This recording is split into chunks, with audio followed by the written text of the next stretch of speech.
All right, I'm back for part 2. So this is the section about applying the idea of transmedia storytelling to the Super Bowl halftime. And so this isn't going to be about like esoteric stuff or whatever. It's actually going to be me applying a lens of emerging technology to a show that was actually sort of lauded for its technological prowess. So there were lots of stages floating up and down, and there was sort of a lot of logistics. So that aspect of the show was identified as sort of technologically innovative, and these levitating platforms were done ostensibly to preserve the grass for the players so that they didn't compact the turf. So that's why everybody was floating around. But I think it does have something to do with the cloud, right, and the metaverse, and being disconnected from the groundedness of the natural forces. So, this is about, I mentioned in the last episode, but the idea of steganography, which is encoded communications that aren't necessarily encrypted with like a cipher, but the way in which material objects are manipulated to convey communication that you're only aware of if you're one of the people who knows the trick behind it.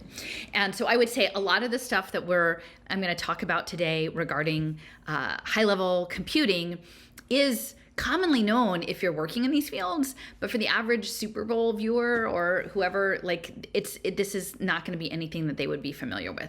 And so I think it's somewhat like a hat tip, sort of laying the groundwork in terms of intentionality. And, this was originally Stuffer's idea, but definitely about it being in Phoenix, and Phoenix being the firebird, right? The bird that,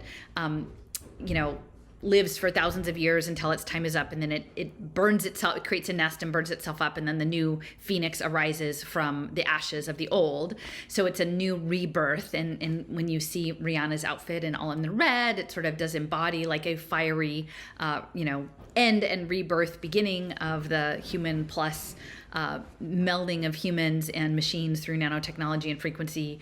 And, I think it's about ushering in this new era. And so if you missed the first half, I spent a lot of time sort of looking at this map that I was doing about Game B, which was a series of meetings by this gentleman, Jim Rutt, who was well known in technological circles.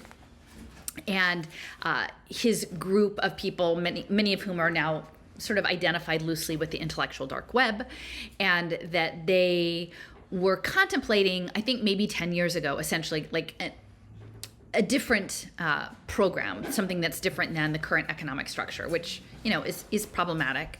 But they keep talking about there's a mega crisis, and so we need a new answer. And I think broadly their vision would be a tech-centered, distributed, emergent human flourishing that involves some sort of like social technologies and neurotechnologies and optimization of individuals and societies that is decentralized and distributed, and very much sort of in the line of a lot of libertarian sort of thinking, both libertarian left and right and left on that side. So that was the overall framework, and that they were selling it through this short film called An Initiation to Game B. And in this film, it's about a young woman, and she falls into like video game land, and they introduce her to this idea that she is being attacked by a parasite on the back of her neck, which is the old system, the game A, and that she should seek balance and harmony with nature, and then that would bring everything back into balance, and that would be part of the game B program. And within this was all part of the people who are working on this. His name is Jeff Gomez. It was part of transmedia storytelling and collective journey storytelling. So immersive media that crosses multiple platforms and conveys a certain messaging, like a certain campaign. And Gomez had worked both for the State Department and for gaming companies, and he has his own firm that does guidance around like the narrative arc, again, shifting away from the individual towards the collective, which is really sort of the focus of this halftime show. So I want to touch on the overview.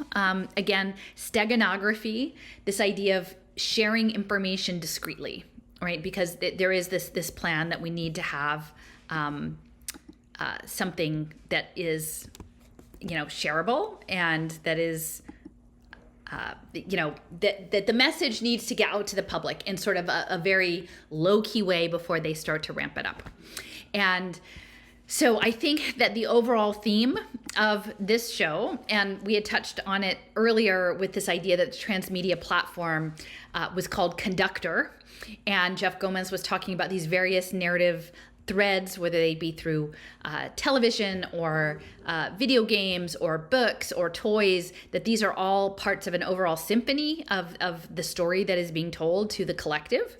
And so I think that within the symphony and the conductor, this idea of many of the people who are in the white coats are agents in the multi-agent simulation, and that this is part of a human computing paradigm, like a new model of human computation. And this is a book I had done a read aloud of one of the chapters earlier on.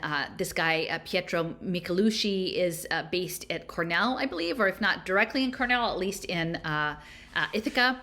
And so they're developing essentially an entirely new field of social computing and human computing. And eventually it may be in our biology, but at this point it also may just simply be us with wearable technology moving about and manipulating things in tandem with artificial intelligence to create emergent solutions, knowledge bases, something like that. So I'll just read from the Human Computation, a Manifesto. Again, this I think came out in 2013. The abstract is: today humans face many challenges as a species, including some that pose grave risk. Technology has been a significant contributor to these risks, but it may also lead to solutions. In the first part of this chapter, we consider how human computation, or HC, the study of humans as computational elements in a purposeful system, has already been helpful in solving problems. And then we consider why HC may be instrumental in mitigating future risk. Then we will examine the maturity of human computation as a practice and a discipline, and the analysis informs a proposal for technical maturation and a formal definition of the field. So they're looking at humans as computational elements towards a purposeful system, and that would be exactly what I'm saying that this halftime show is, and it involves eusociality, which is this kind of E.O. Wilson, who is an entomologist who is, I believe, at Harvard, developed the idea of sociobiology. And he was looking at social insects like wasps and bees and termites and ants. And one of the main elements, actually, of eusociality is that a certain class of members of the hive, which is almost in and of itself a superorganism, give up their rights to reproduce in order to care for the young that are created by others. So like the queen bee, for example, right? You've got all of the drones and the workers that take care of the eggs, but the eggs are all produced by the queen bee. And so I would say, like, in this overall dynamic, you have the primary performer in red, and then you have all of the drones around in the white coats who are in a coordinated fashion carrying out a problem solving, right? Their problem is to conduct the routine, and in some ways that's almost like a computer routine, like a subroutine. They're computing major routines with multiple subroutines nested within that, and those are the songs, and then those are the various dance moves and their positionality in the event. So, 1 second. Okay, so that's that. And so within that, it's really hard, I think, for us to get our minds around what non-traditional computing interfaces might look like. And so right at the beginning of the lockdown stuff, I remember coming across a clip from MIT where essentially they were pitching electronics sort of essentially grown into plants, like nanoelectronics, and they were using living tissues of plants as a sensing mechanism. And so there was like a potted house plant by the door of a woman's apartment. And so she was on the computer in another room, and the door was cracked, and the cat ran by the plant out into the hallway of the apartment, and she got a notification on her computer that the plant had seen the cat run out. And so the plant itself would be a non-traditional computing interface. And then later there were plants. There was like a young couple that were living in a distant place, and they each had a plant, and that the young woman would like pet the plant, and then it would communicate across whatever the gap to the plant that was in her boyfriend's office, and then next to him, and then that plant would move. And so they were communicating through the plants, which as opposed to email, I guess. But they have been for a long time looking into non-traditional interfaces. And so one of the talks that I listened to earlier was about with Alison Duderman and presenting for Protocol Labs, and she was with this she was going through key emerging technologies, and one of them was this using a building as a computer interface, and it was called Dynamic Land, I think, in Oakland. Yeah, Dynamic Land in Oakland, and these were a nonprofit in the spirit of Xerox PARC. And it says that we're inventing a new computational medium where people work together with real objects, not alone with virtual objects on screens. And so again, I'm sort of imagining that this overall like complex dance routine over the course of 13 minutes could, if we were sort of, again, trying on the hat of steganography and like what this might mean to have a performance, which is something that, it's probably the most watched annual TV event in the United States, on this big screen, what story are we telling? And, on the surface, this is a story of, a powerful, businesswoman who is making a comeback to the entertainment business after being sort of out of the public eye for a while. And, she presents her, second child, that she's pregnant with her second child. And so that's a surprise, but there weren't that many other surprises. And it was sort of like an oddly minimalist, but technically a challenging presentation with some odd quotes, but people, that she's sung the favorite songs and everyone was happy with that. So they were fine that it wasn't something more, right? And what I'm saying is there actually was something more, but people didn't have the lens to actually interpret what the more was that they were seeing. So the more was the human coordination as agents, and then using the built environment as a computational device. And then so like within this is something I've been struggling with for the past, 2 or 3 weeks. In the series that I'm working on now about the game theory and the betting and biophysics and econophysics and liquid democracy, I was spending some more time revisiting Dominic Cummings and his relationship with Cambridge Analytica and Robert Mercer and Renaissance Technologies. And he was a bit of an odd bird. He was the advisor to Boris Johnson, the Prime Minister of the UK, and he at the time was petitioning for, in 2019, that everyone through the NHS had genomic screenings so that people could be screened for for wellness protocols, but then also for intelligence, right? And one of the people that he was looking at was someone by the name of Stephen Hsu, HSU, who was with the Department of Physics and Astronomy at Michigan State. And a fairly controversial person. He runs a company that does testing of embryos for in vitro fertilization, like one of the largest companies worldwide. And he is advocating this idea of using a genomic sequencing to identify intelligence.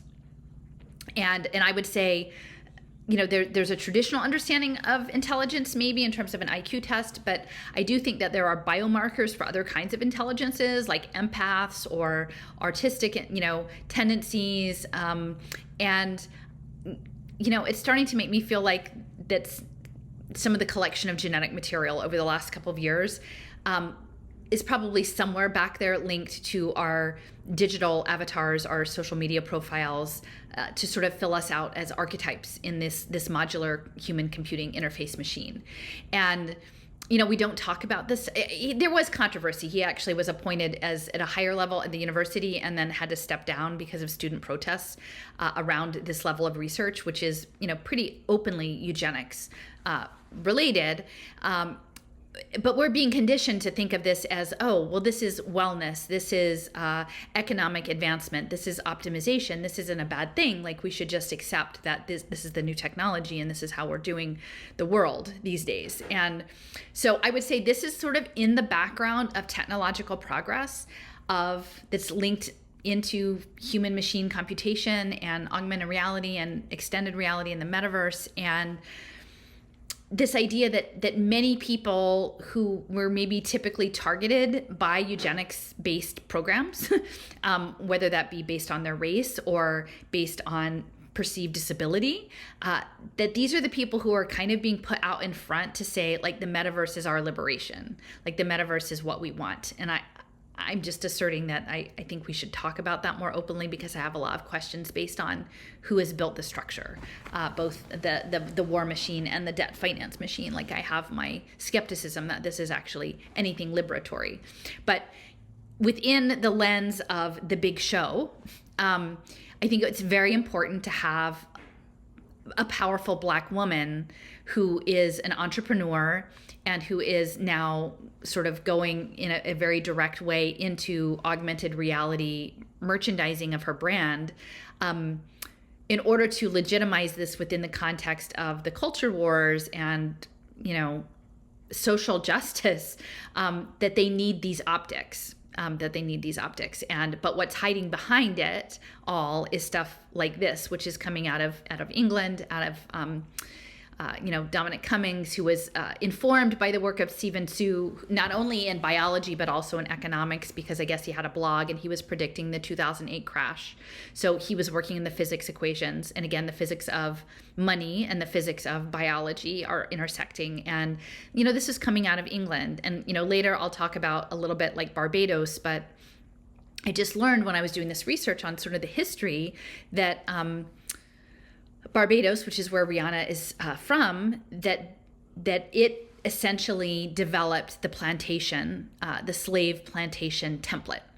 So there was definitely slavery well before what happened in Barbados, but the British actually put it down to a science, like how you do sugar cane. And then they actually implemented the laws, the legal structure of chattel slavery, to make people property. And then they used the template of those laws, and then they exported them out to places like South Carolina. And so that history really matters, and then how we're talking about it, because again, I think that the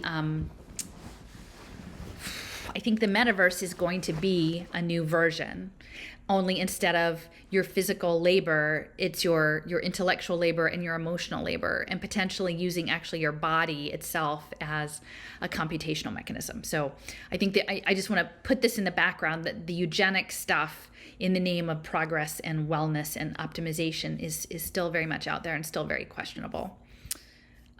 Okay, so that's the bigger picture of steganography. And gosh, so look, I have all of these. So I made all of these dots, these beige dots. Here we have Rihanna down here. The Super Bowl halftime show is sort of the feature there. And her unborn child. So the child, I think, is as much a participant in that event as the mother.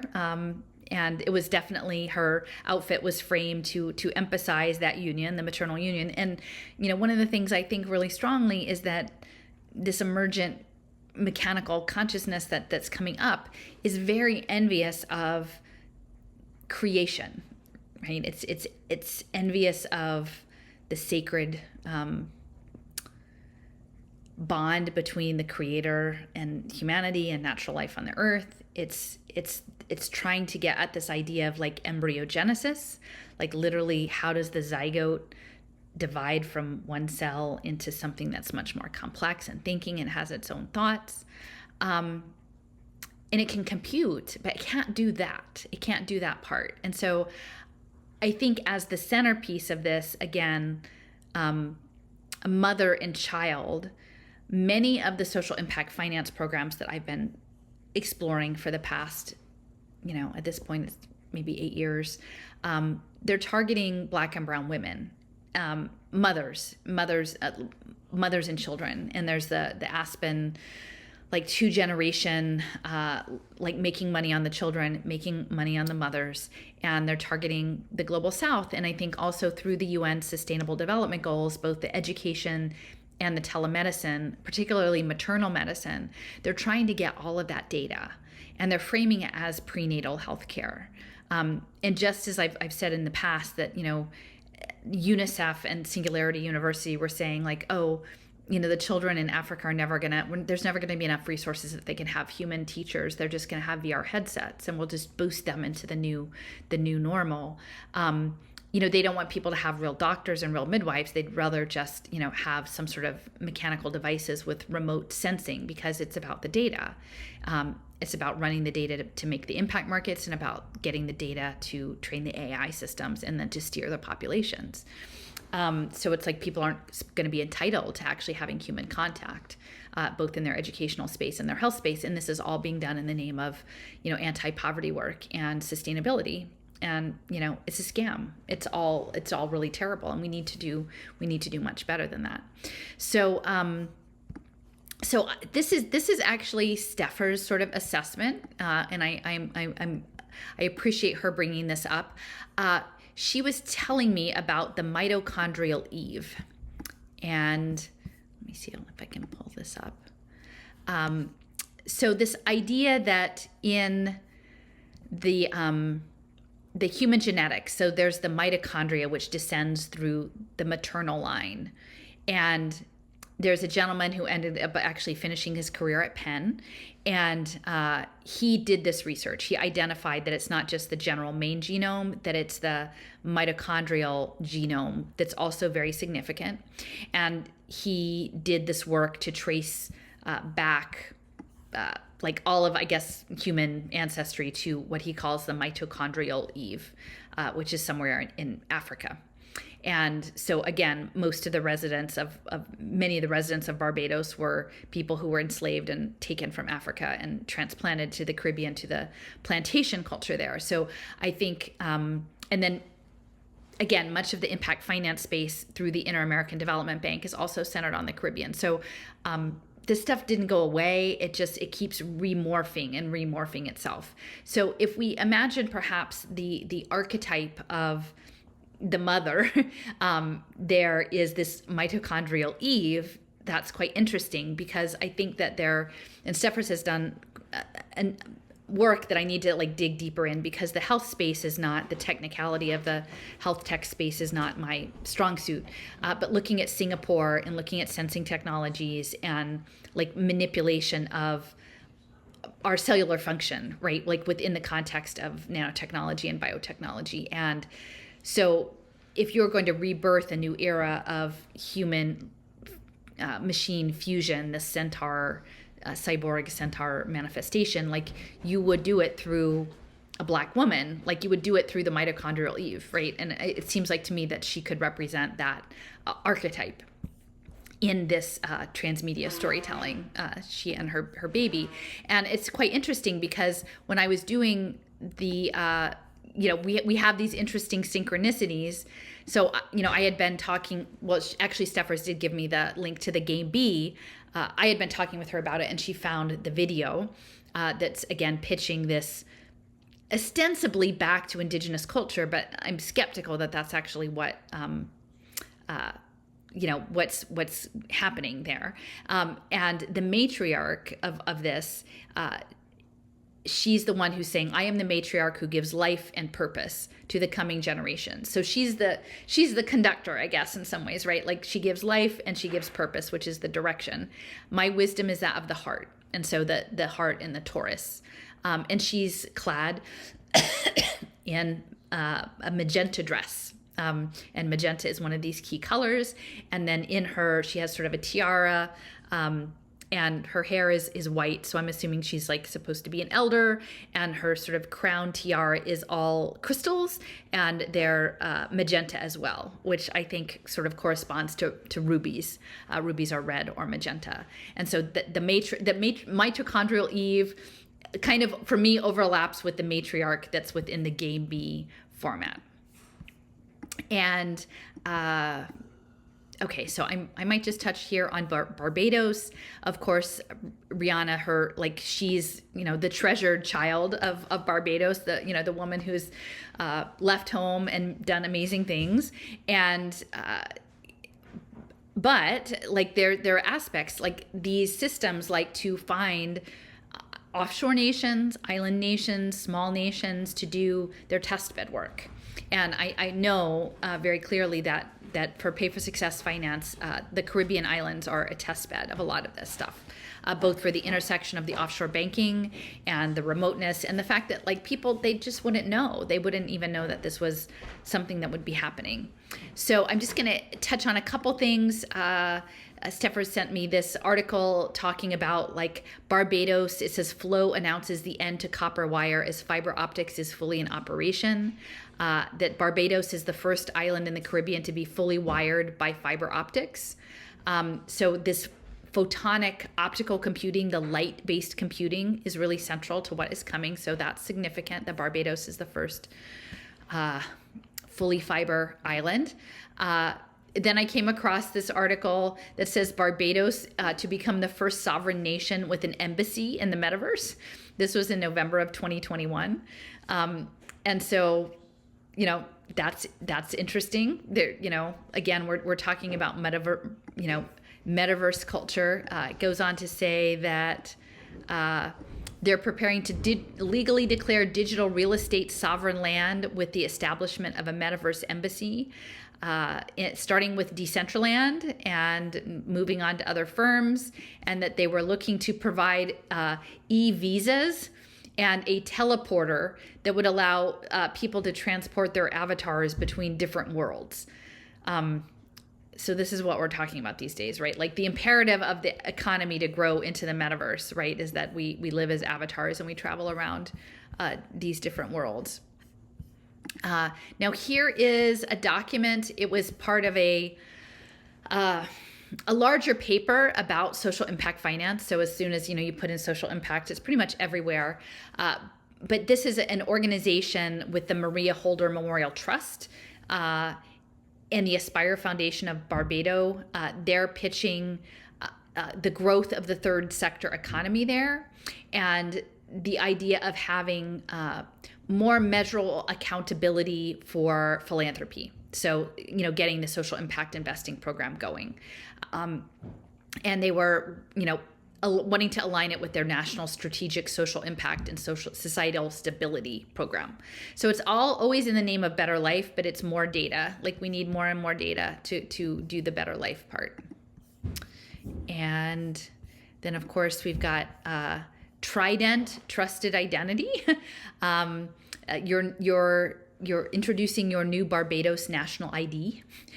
So they've got the national ID card, and it's interesting that it's Trident because again, Trident is it PSI, which is also psychology and psychic ability, and Neptune, and the Trident, which also, when I was looking at the Arizona State University mascot, the Sun Devils, like he's holding a pitchfork, only it's not a pitchfork, it's actually a trident.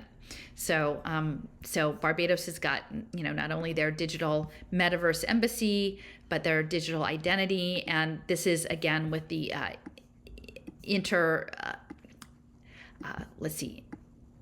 Inter-American Development Bank, IDB, which is sort of like the World Bank proxy in the Caribbean and South America.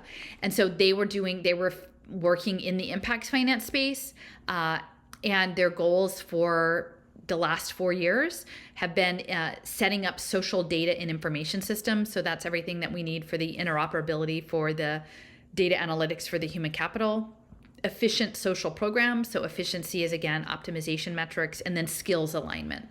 So I've been saying for quite some time, but I do believe that the intention is from both as an impact investment space and also a symbolic, that they really want Black and brown communities of the global South to largely code the new digital empire, and especially girls, Black and brown girls and women. That UN Sustainable Development Goal 5 is gender, and so they're framing this as something beneficial, and they're going to do that as like a skills program.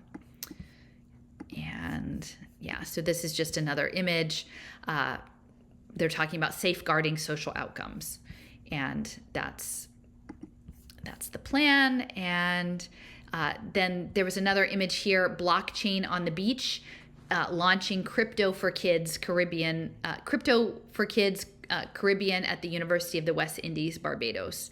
And so, so much of the Caribbean and the South Pacific are really just hotbeds for blockchain. And again, because they're already sort of decentralized as it is, it's sort of a natural fit. I think they perceive it as a natural fit. And they're setting up scholarship programs, the Global Blockchain Scholars Program, and a multi-platform podcast app built by women and powered by girls. And so again, one of the things I wanted to sort of mention as we look at the halftime show is that, like, the levitation of the stages, again, what they say is that that's for protecting the turf of the game and protecting the players. But it is disconnected from the ground. So you have like this maternal figure, which really, you think about like the Earth Mother, or somebody who is grounded in the natural energy of the planet and nature, is actually been disconnected and lifted off. Like, at least these children and moms and women are like on the sand, like in the surf, connected to the natural environment. But I think what we're seeing portrayed, again, clearly, a stadium is always an artificial environment as it is. But to me, the extra step of lifting up into the sky is towards like the cloud, right? Lifting up and having that disconnect. And then this is just some information that I was looking up about the plantation system of the British West Indies, and like how it came about. And it said that the integrated plantation was the economic foundation of the first British Empire. It was established and refined on Barbados, which became the richest colony in the West Indies after colonization in 1625. So it's a long time. And at first they had indentured servants, but eventually they developed the sugar monoculture and took people from their homes in Africa. And it said that although slavery had been practiced since 1636, chattel slavery was given its first legal code in Barbados in 1661. And I think this is really, really important for us to understand this idea of chattel slavery and legalizing the idea of people as property. And like, of course we all know this and we know that it's terrible, but I think we're beyond that. But what's coming with digital identity and impact finance and securitization of you as human capital, I think it's going to be close. I think it's going to be, I'm not trying to say it's exactly the same, like the brutality and the harm. I would hope that it would never get that bad again. But I think the level of control system, it will be something different, but also really pervasive and really terrible. And I think part of it is normalizing that for people. And it's normalizing an existence of digital confinement within the children. Right. And for me, that's what's really central in the idea of this pregnancy being sort of central to the halftime show, is like, what are we leaving for the children in this as we build this out, as we say, in order to become a successful entrepreneur, what you need to do is you need to buy into the digital prison, into the smart contract life, into subverting nature and turning it like substituting sensors for nature, substituting like this idea of these automated legal systems, right? This idea of them codifying the plantation culture and then codifying the legal system that goes with that. That is what is coming with the smart contract arbitration. And, Barbados then exported these legal codes to places like South Carolina. So it's like a model template. And that's what I'm saying is coming with the impact finance space. Okay, so that's so that's that. Now I would say, let's see. So Rihanna has her own foundation. It's called the Clara Lionel Foundation, and it's named after her grandparents. Now, the framing is that she's investing in local solutions, and of course, like anybody with that amount of material resources, I think it would be logical. I'm not saying that she's unusual, that she has her own philanthropy. She is focused on climate. And again, many of the island nations are really focused on climate because there's this uncertainty about sea level rise, right? But then there's also the storms, and there's a lot of questions that I have about the nature of which weather is engineered at some level. I mean, historically, we have engineered weather. I mean, China's engineering weather. There is weather engineering. So how all of that fits into the bigger equation, and clearly people on islands are vulnerable because they're confined. So anyway, so she does have her own philanthropy in Barbados, and among the donors, so it's not just solely her money. Not surprisingly, many from within the music industry, because that's her background. But in addition to that, it includes Amazon, Facebook, and Jack Dorsey, formerly of Twitter, and Sony. And Sony is working on all of the AI work. So there's the music industry, the fashion industry, and then these outliers who are funneling money into the philanthropy there. And also along those lines, so this is, Steffers brought this to my attention. It was someone who she dated before her current partner, and I'm sorry, I forget his name, but he's a rapper. But they dated for like 3 years, between 2017 and 2020, I think. So it wasn't, I mean, I would assume for maybe, celebrity culture, 3 years seems like pretty good. And his name was Hassan Jamil. And so, and it's interesting because his family is very, very influential in the social impact space. And there's just his Wikipedia. He's from Saudi Arabia.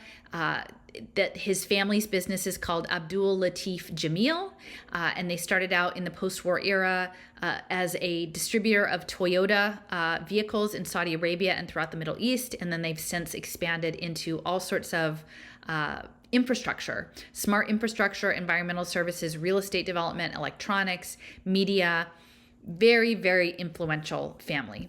And I actually know the name because when I was, again, doing my education work, I came across the Poverty Action Lab. Now, they funded quite a bit of research at MIT through their subsidiary. There's their charitable subsidiary called the Community Jamil, which started in 2003.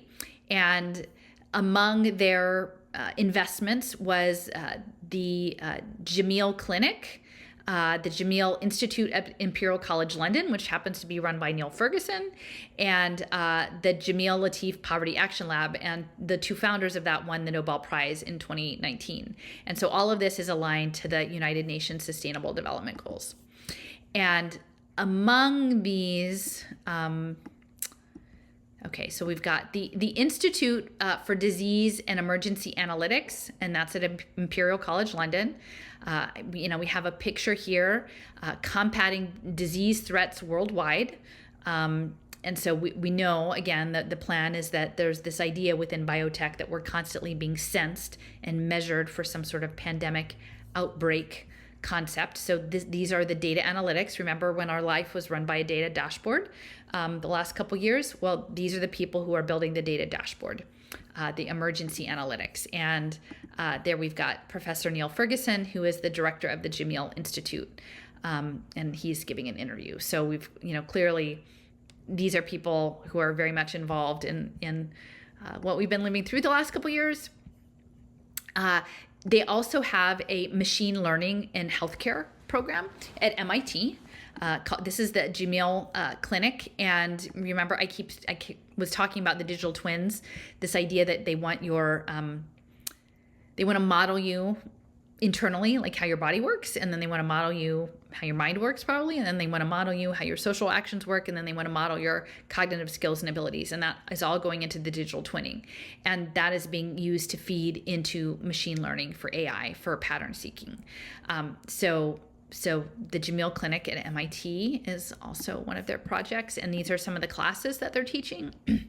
Machine learning for big data, artificial intelligence in healthcare, applied deep learning boot camp, linear models to deep learning. So all of our biology is getting like pushed in there for some sort of pattern seeking. And again, like, I'm not saying that there's no good that can come out of this. I'm sure that they imagine that computationally they'll find some answers to people who have really serious problems. I'm not trying to diminish that in any way, but I'm not convinced that the machine is the answer to healing always. Like, I don't think it can be reduced down to that. I think that there's something more about our energy and our vitality in our life. So I think once we get so single-minded into this one way of being, and then we allow that to run our lives, you know, I keep talking about the extended reality video game where your smart toilet talks to the lock on your front door. And if the AI doesn't like what you do in the morning, you don't get out. And I don't think that that's that far off. So, you know, when we see these like fancy advances, we should keep that in mind. And they also have a program at MIT, a different program called the Water and Food Systems Lab. And again, you know, one of the things I've been asking lately is like, what's happening with all of this synthetic biology and nanotechnology when it's getting in the soil and when it's getting in the water? I tried this week just to look up some stuff about, you know, a critique of nanotechnology in the water. And I would say 95% of the listings were how wonderful nanotechnology is to clean the water. And I'm like, I don't want nanotechnology in my water to begin with. You know, what are we doing? So of course, this is being framed as solving food systems challenges. And there's actually quite a bit in here. Stepher sent me a lot of material. You know, so Community Jamil, they were the ones that helped establish this program in 2014. So it's relatively new. And one of the researchers there, his name is Patrick Doyle, and he's a professor of chemical engineering. And his focus is on water and microfluidic technologies, which I didn't realize until I saw a clip. Again, Stepher's brought it to my attention, but this clip about how microfluidic equations are used to model populations too, because like just like drops of water, like weird agents are like drops in crowds, and so they use like the flow modeling of humans is also similar to what they do with like looking at fluid modeling. So he is not only doing the fluid modeling, but also the sensing, biosensing with nanotechnology and sensors and hydrogels. And so he has a lot of patents. You know, here's just one, and I can't pretend to sort of actually understand what all of these are, but producing shape-engineered alginate particles with viscoplastic fluids. You know, and he is affiliated not only with MIT, but with this personalized medicine program in Singapore, and also with the Harvard Initiative for RNA Medicine. And here's another one, nanoemulsions. Nanoemulsions are finding applications in diverse areas for drug delivery, food, cosmetics, pharmaceuticals, and materials. So they're putting it in everything. And remember cosmetics, because later on, like Rihanna has a whole cosmetics thing. So there's a lot of nano in skincare and cosmetics. And a lot of it's being pitched as by the alternative health space people. Here's one, hydrogel microparticles for biosensing. And so they're doing biotechnology and sensing capabilities. And then he made a couple of companies. One was Firefly Bioworks, which is biological assays, a platform for that. And then this other one is called Motif Micro with micro barcode technologies, smartphone readable micro barcodes. So we're sort of imagining all of the tracking and tracing that will go in with that. And, the thing about the fireflies, and, I'll touch on this a bit later, but there's this idea of swarm robotics and synchronization. And so fireflies, or the blinking, is actually one of the mechanisms that is being studied, is like how the pattern of blinking changes and how they become synchronized, and then how that understanding of the pattern synchronization can apply to self-organizing systems and robotics. So the firefly is a significant name in that respect. And okay, so that's another thing that the Jamil folks have done. They're creating markets for modern healthcare, including prenatal monitoring, because a lot of it is actually about controlling pregnant women and their children. That's a really big, I've noticed that's huge aspect.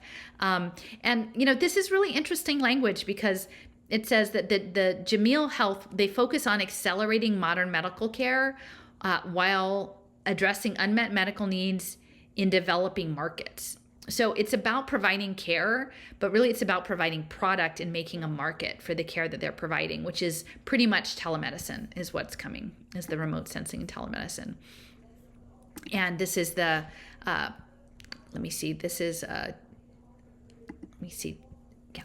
play this really quickly. So this is a guy who's pitching the offerings of the company Abdul Latif Jamil Health in the Middle East. And before this clip started, what he actually said, that he was talking about, like, that the Middle East was really their product development area, but that they were looking at most of the global South was their business model. And this is for prenatal tracking.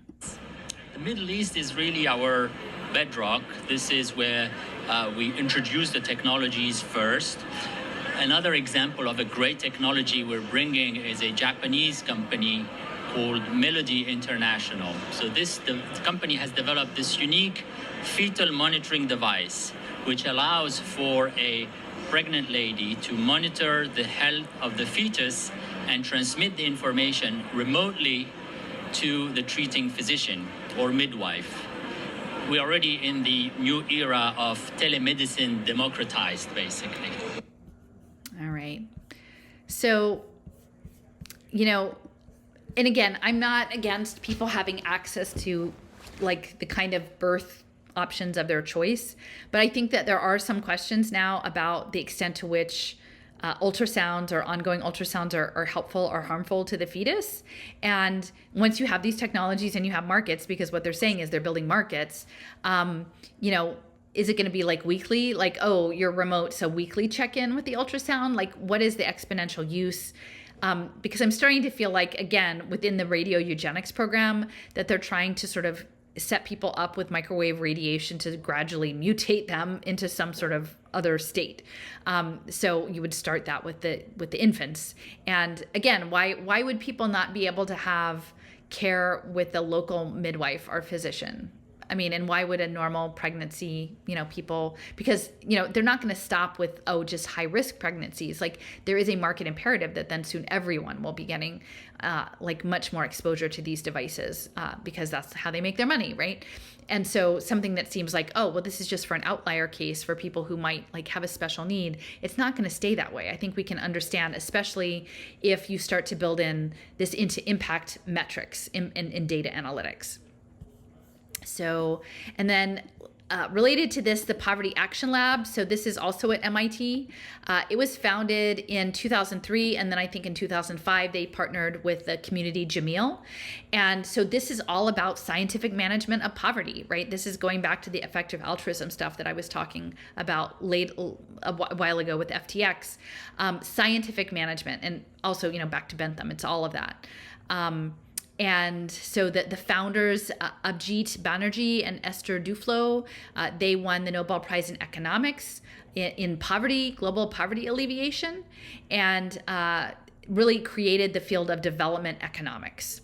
And, among the support of this lab, beyond the community Jamil, is the Gates Foundation, Google, the HP Foundation, the MacArthur Foundation, Sloan in the UK Foreign Commonwealth and Development Office. So these are all players that are really well known to me in the impact finance space. And, I was just revisiting because I had written a blog post. This is actually back in the February of 2019. So, gosh, it's been a bit ago. It was called Home Visit Legislation, a Sales Pitch for Family Surveillance.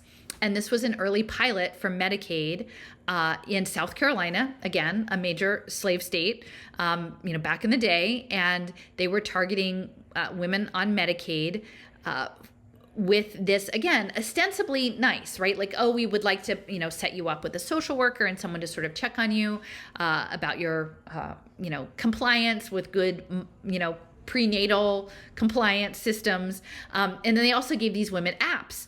And the apps were called Goal Mama.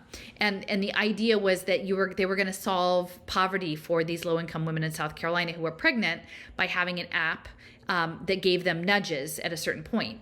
And they were supposed to engage in online content material that came out of Silicon Valley about parenting. And so to me, this was very much, it was, the app was developed by Pam Omidyar, the wife of Pierre Omidyar of Omidyar Network. And she has her own biotech, health tech company called Hope Lab. And Pierre Omidyar and Omidyar Network also has a whole big initiative around looking at looking at the majority minority population of children as an impact market in terms of cognitive development and pre-K finance. And so this is all mixed in together. The providers of the services for that program was the Nurse Family Partnership, and JPAL, the Abdul Latif Jameel Poverty Action Lab. They did the analysis of Nurse Family Partnership for South Carolina and that very early Pay for Success finance deal. And this was one of the early core deals. So, when we're talking about prenatal monitoring, it starts to get kind of creepy when you see things like this, like the Goal Mama app. It's in partnership with the Nurse Family Partnership, Goal Mama, and this is Pam Omidyar, Hope Lab. Now, I will point out that the logo of Hope Lab is all rainbow colors and very prismatic. And to me, that really speaks to sort of the optics and photonic light-based communication. And then they have an image of the app that says Goal Mama exclusively for Nurse Family Partnership moms. Plan your visit. Be prepared. Add topics. Here's a to-do list. Here's a pinned list. Here's a complete list. Make a shopping list that has half fruits and veggies. And so this is like the nanny state, really, but it's not the state, because these are impact investors. This is global capital that wants into managing how people run their households, right? And for the most part, many of the people who are being managed don't have they're not making bad choices. They're making some of the only choices they're able to make given the economic constraints they're living in. And, I expect that that's about to get considerably more complicated. So anyway, this is this whole section, and I know it's a bit of an outlier, it seems like, for Rihanna. Again, she dated him for 3 years, but fairly recently. So I'm sure at some point she has her own philanthropy. It must have come up. She must be sort of aware of sort of these overall forces. But for the most part, people who are involved in that, they're not thinking that there could be anything wrong with it. That they think that this is purely benevolent. But in the overall context of the game, I've talked about Phoenix, the history of the city bird, right? The Phoenix bird symbolizes immortality, resurrection, and life after death. And in ancient Greek and Egyptian mythology, it is associated with the sun god. And I think Mithras is maybe the sun god too. But I know Apollo, but I think the Mithraic stuff is related to the sun, and that's all like Michael Bloomberg's European office on the Mithraeum. And it's interesting because it says something about that it was named a phoenix because it had sprung from the ruins of a former civilization. So I'm assuming that maybe means the ancestral Puebloan people who had vanished. So it's interesting that they're claiming that legacy. But yes, so when the bird felt that its death was near, it would build a nest and set it on fire and be consumed by flames. And from the ashes, an egg of myrrh let's see, it embalmed the ashes of its predecessor in an egg of myrrh and flew with it to Heliopolis, the city of the sun, where the egg was deposited on the altar of the sun god. In Egypt, it was depicted as a heron, but in classical literature as a peacock or an eagle. So so the new phoenix springing forth. And I would say too, from the ashes, like carbon nano is soot. So that's an interesting thing to think about, like the whole carbon nano thing and soot and ashes and the phoenix. So I feel like that this is like a rebirthing process. It's not just me, like this sort of, Steffers came up with this. Just to situate, we have Phoenix in the middle. The State Farm Stadium is out to the west in Glendale. And then when I went to visit this summer, I went to the campus of Arizona State University, which is really a hotbed of a lot of this, in Tempe. So, but this is all, I think, more or less would constitute the Phoenix region. And, the stadium itself was the State Farm Stadium. So, of course, I had to look that up in Little Sis. And, State Farm, many of the insurance companies are very deeply embedded in pay for success finance. I think Prudential maybe more than State Farm. But State Farm was supporting all of the education reforms, Common Core, Next Generation Science. They were affiliated with the National Urban League and the Education Results Partnership. So it definitely seems like they would be in line for impact investing. Additionally, they're a member of Hyperledger, Change the Equation, America's Promise, and the health insurance. So again, the value-based payment system in health insurance. And the Alliance for Excellent Education, which is all ed tech. Pivot Learning, the Education Trust, and Stanford Center for Internet and the Society. So,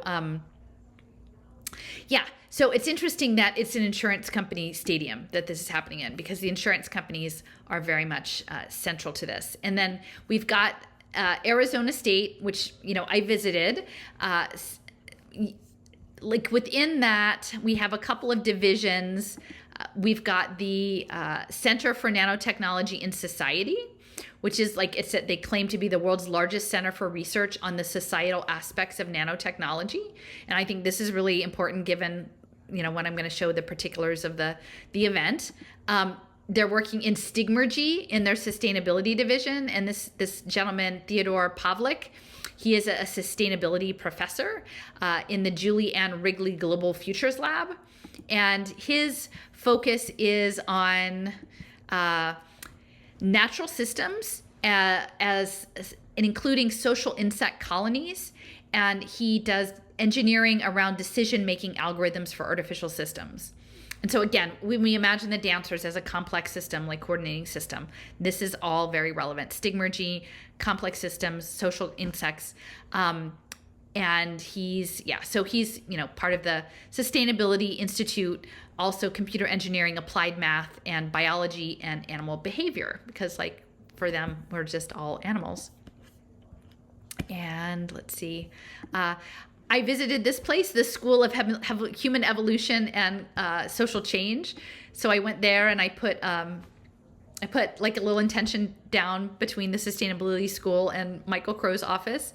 But they're working in social sciences and applying, again, environmentalism, museum studies, and applied math. So they're really using applied math to evolution and social change. And so when I went in there, I'm like, do you know about the world brain? Do you know about Oliver Reiser and Teilhard Chardin and Vernadsky? But none of them do, because they don't teach that there. And then there's a whole huge area that were multiple buildings called the Biodesign Institute. And they're describing it as nature-inspired innovation. But essentially what that means is they take the molecular structure of nature and then they start to pull it apart and then make new things. So that's what the bio-inspired design is all about. And when I was looking, much of their focus was actually around the COVID testing and technology around that. So these are all things that are in the vicinity of Phoenix, the rebirthing system. And again, when I was doing my earlier research before I understood all of this stuff, I knew that Michael Crow, who was the president of Arizona State, he worked to set up the ASU plus GSV, which is Arizona State University plus Global Silicon Valley, which is an annual summit, I think usually in San Diego. And they were very closely involved in like pitching entrepreneurial opportunities in ed tech, and again, data mining children, pretty much. And so this is one of the sessions, like from the last couple of years, and the sound quality is terrible on it. You can find it on my channel, but it's about the future of income sharing agreements and this idea of financializing your tuition payments and having your wages garnished. And so these income sharing agreements, Christopher Riccardi, who is the father of collateralized debt obligations and set up all of the terrible finance stuff with the mortgages, like he's involved with something called EDLI, which is setting up the income sharing agreements. And it's going to be sold as a way to address student loan debt. But really it's a way to keep the lifelong learners on the blockchain and to keep them indebted to people who are investing in their education and even their social welfare services that are tied in with it. So I just want to talk about like the future of indentured servitude and sort of digital slavery. It looks like the income sharing agreements and it's, you know, the people who are pushing this are people like Michael Crow, who, you know, really are some of the major influencers in Phoenix. Like, I'm sure that there's mayors and city council members or whatever, but I feel like this guy who's the founding board chair of InQtel and has been at Arizona State for over 20 years, probably like is the guy behind the scenes, like running the city. So I'm just going to play this short clip. This is from a briefing that he was giving to TRADOC, and I'm trying to remember what TRADOC is. It's like training and command for the military, the army, and they have a division called the Mad Scientist Division, and they were meeting at the Arizona State campus. And so here he's talking about how the incoming youth of today are no longer actually human. And I think, again, this is really important to understand this Phoenix and the conversion into something other than a normal, natural human. The human beings that are arriving to us now, they're not the same species as you. They're Homo sapiens sapien.net. I mean this in all seriousness. They are not the same species as you.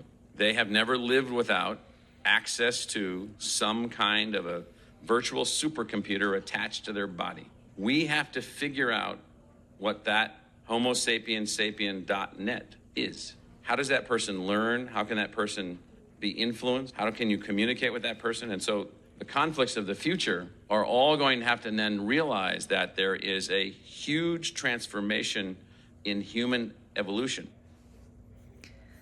All right. So a transformation in human evolution. And that's from the mouth of Michael Crow.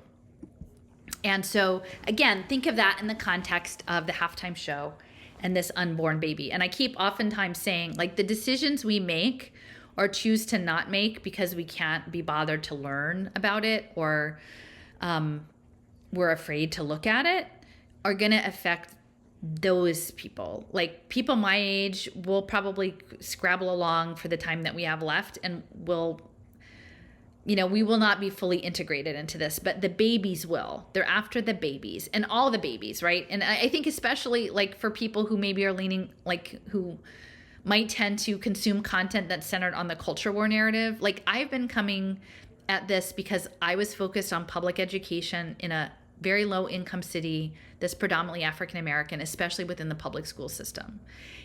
All people's kids deserve a chance to not be turned into a centaur.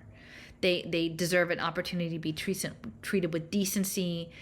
And we all need to be like recognizing that we need to do better by all the children, like all of them. And there's enough resources in the world that we can do that.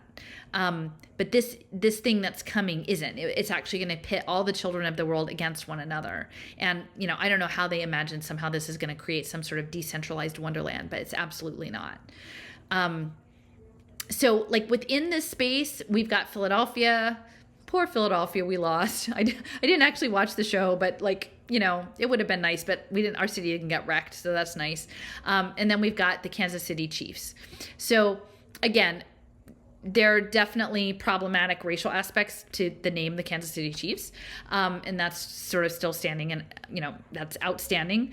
But I would say symbolically, if we're looking at this from a storytelling arc, we maybe are going to set aside some of the other social justice aspects for a minute, not forever, but just for the purpose of this exercise. Like, I think symbolically, Philadelphia and eagles represent sort of this patriot, birth of a nation, constitution ideal, right? And then the chiefs would represent the original people on whose land we kind of push them out with the manifest destiny, right? And both cities are centers of smart city technology, and they're both centers of biotechnology.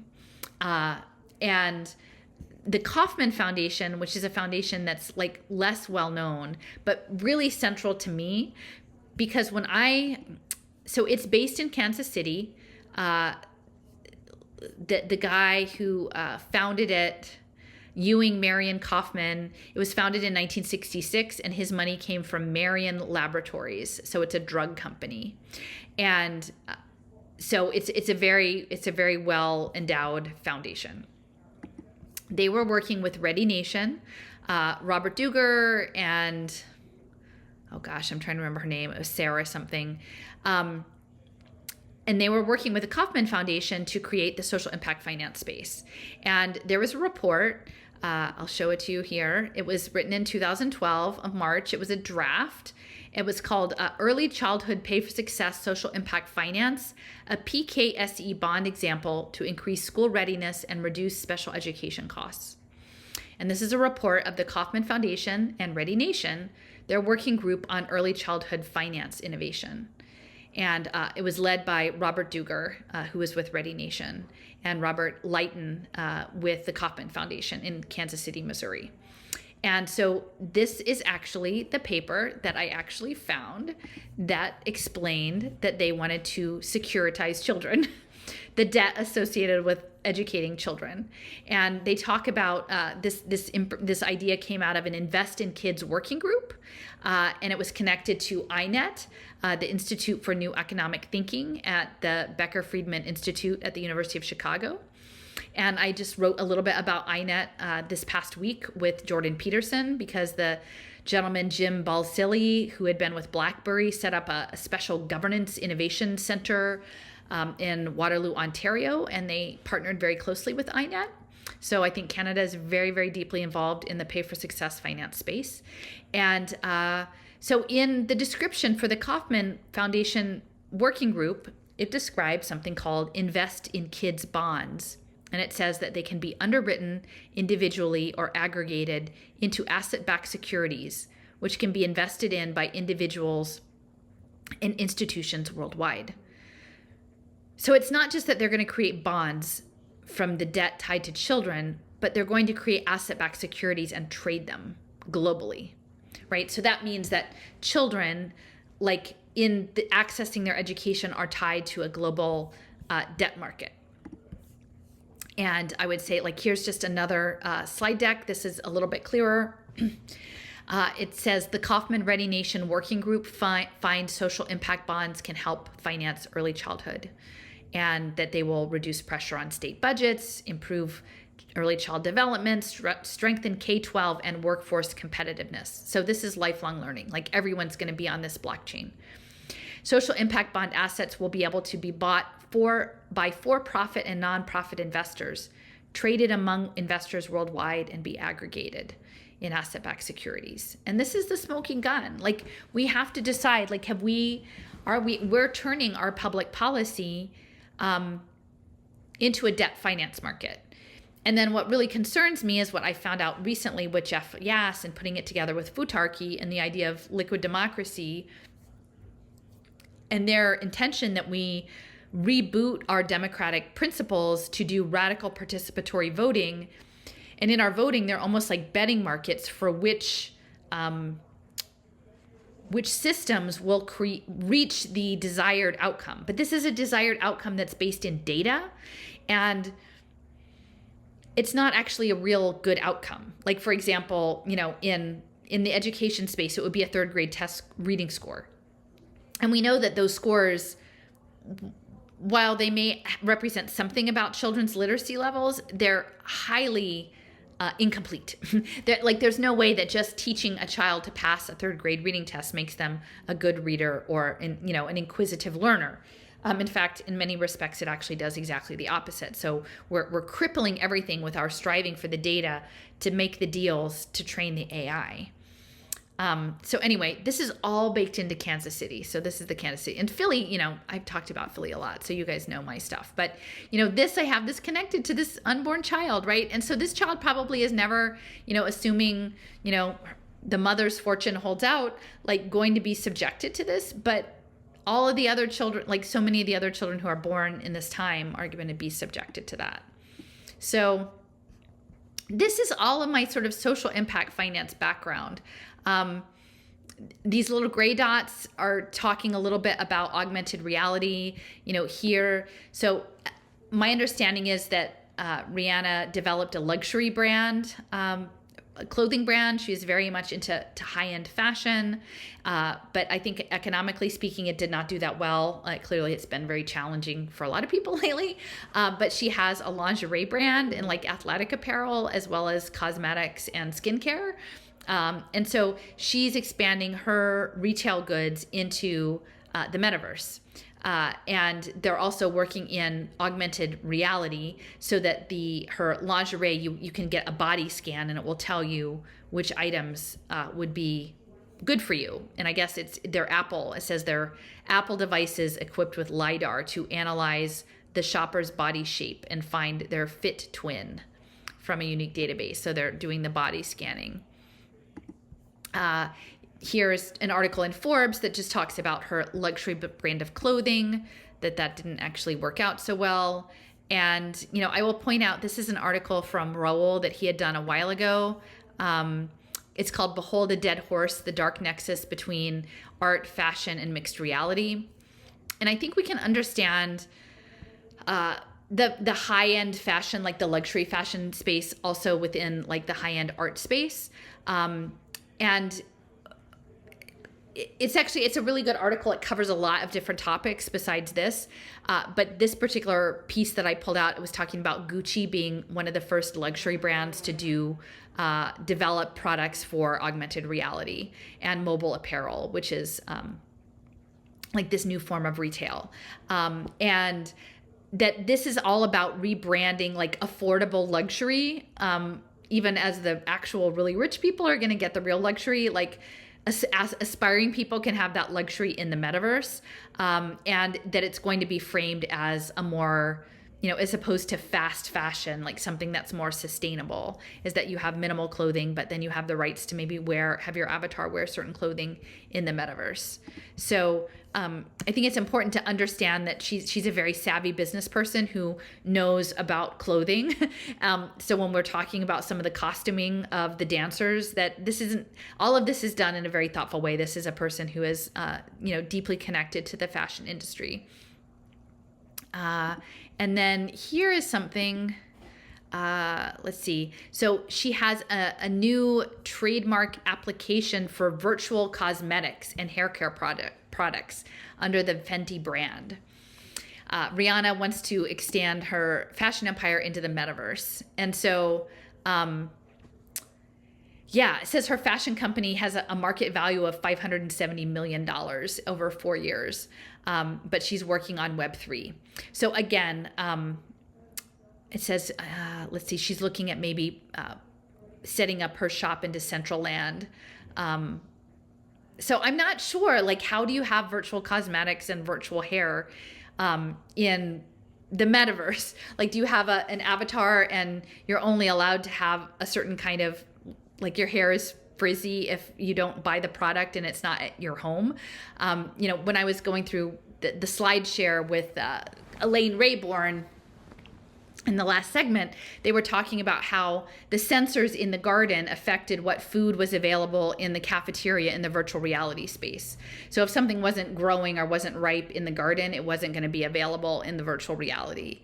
And so I think about, like, well, how would that apply to hair care if you have to buy it and have it at home in your cabinet and there's a sensor that knows, and so that your hair can have like more body or be smoother or whatever, like in that space? Is that how it's going to go?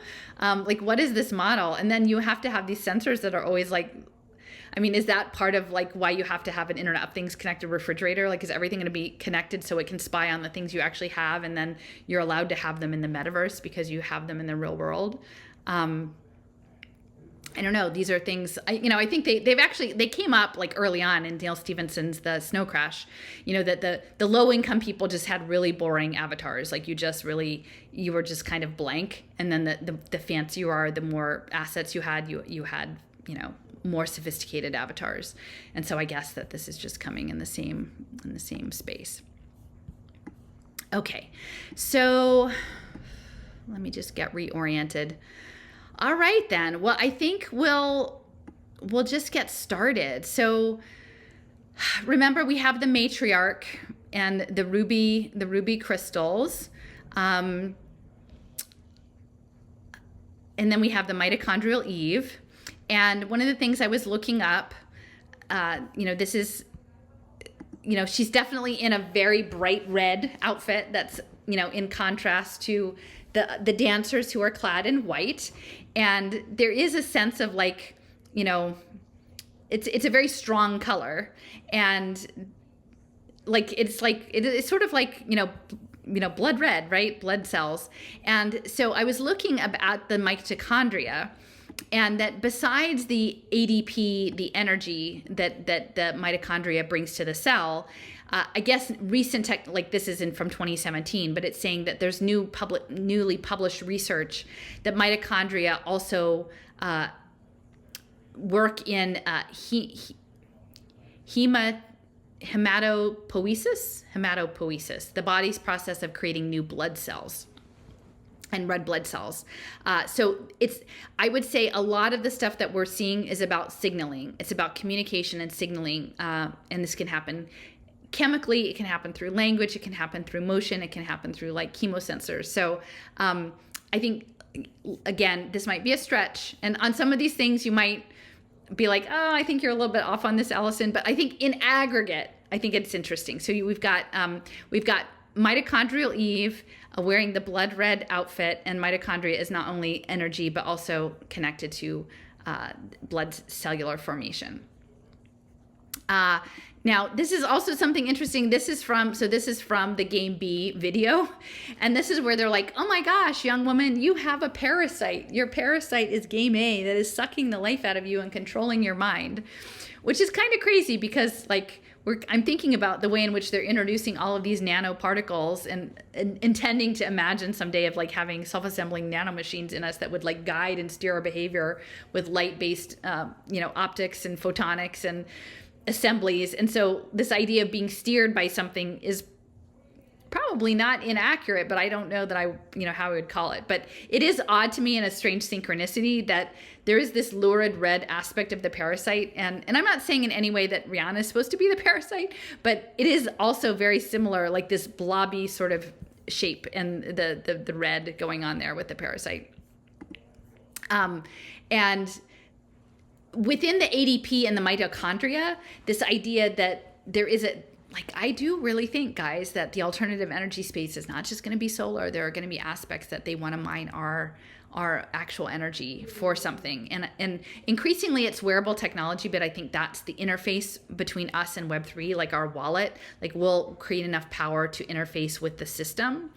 And so they are developing, this paper is from, I don't see the date on it. It seems like it's mostly Chinese, Beijing, based in Beijing, but recent progress in human body energy harvesting for smart bioelectronic systems. So like this idea of having a parasite that's trying to zap your energy and steer you is actually really accurate. Only the Game B is going to end us up in this place, not the Game A. The Game A has all its own issues, but not that. Okay. And then, so the other piece about this is the melanin. And this is something that Seb Solomon has been looking into, and Steffers also, this idea of melanin, because of its electrical and optical aspects. And it's not just in people of color, it's also in different kinds of furs, in animals and feathers and other things. It's not just in black and brown skin, the melanin, but it is a really central piece of the electrical aspect. So I'm just going to read a little bit. This is from about nano in cosmetics specifically. So this is interesting to think about. Now, a lot of this stuff they're creating synthetic. So they'll create a synthetic version of melanin. But back in the day, like in the 20s, they were really interested in this and they were like scraping it off of people. So like we've moved away from that, but I think it's important to understand symbolically that this is actually really key in terms of processing some of the nano machines to make them more biocompatible, among other things. So this is from an article from 2020. Bioapplications of multifunctional melanin nanoparticles, from nanomedicine to nanocosmetics. Natural and artificial melanin-based nanoparticles, including polydopamine nanoparticles, excel for their extraordinary combination of additional optical, electronic, chemical, photophysical, and photochemical properties. Thanks to these features, melanin plays an important multifunctional role in the design of new platforms for nanomedicine, where this material works not only as a mechanical support or scaffold, and I think that's also to reduce biotoxicity, but as an active component for imaging, even multimodal and simple or synergistic therapy. The number of examples of bioapplications of NNP increased dramatically in the last decade. So they're using it as a structural component, and then they're also using it as an electrical component. So, you know, and I just have an image because, you know, many of, like, it was very hard to get, like, the bodies of the dancers were all pretty much contained in their white outfits, these very baggy pants and these very puffy shirts and the eyeglasses. But, you know, most of, you know, at least the male dancers were like men of color. And so I do think that symbolically this idea of the melanin and the importance of the melanin in the function of human-based computing systems is significant.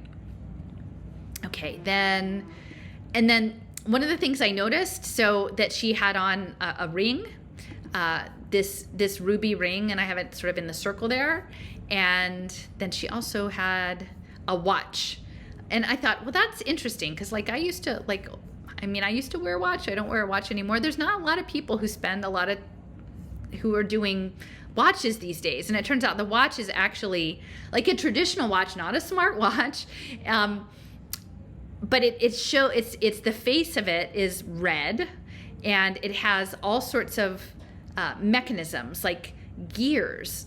It looks very old-fashioned, which is, it has like an white alligator wristband, and then it has diamonds all the way around it. So it's sort of sleek, it's very luxurious, and it's clearly very mechanical.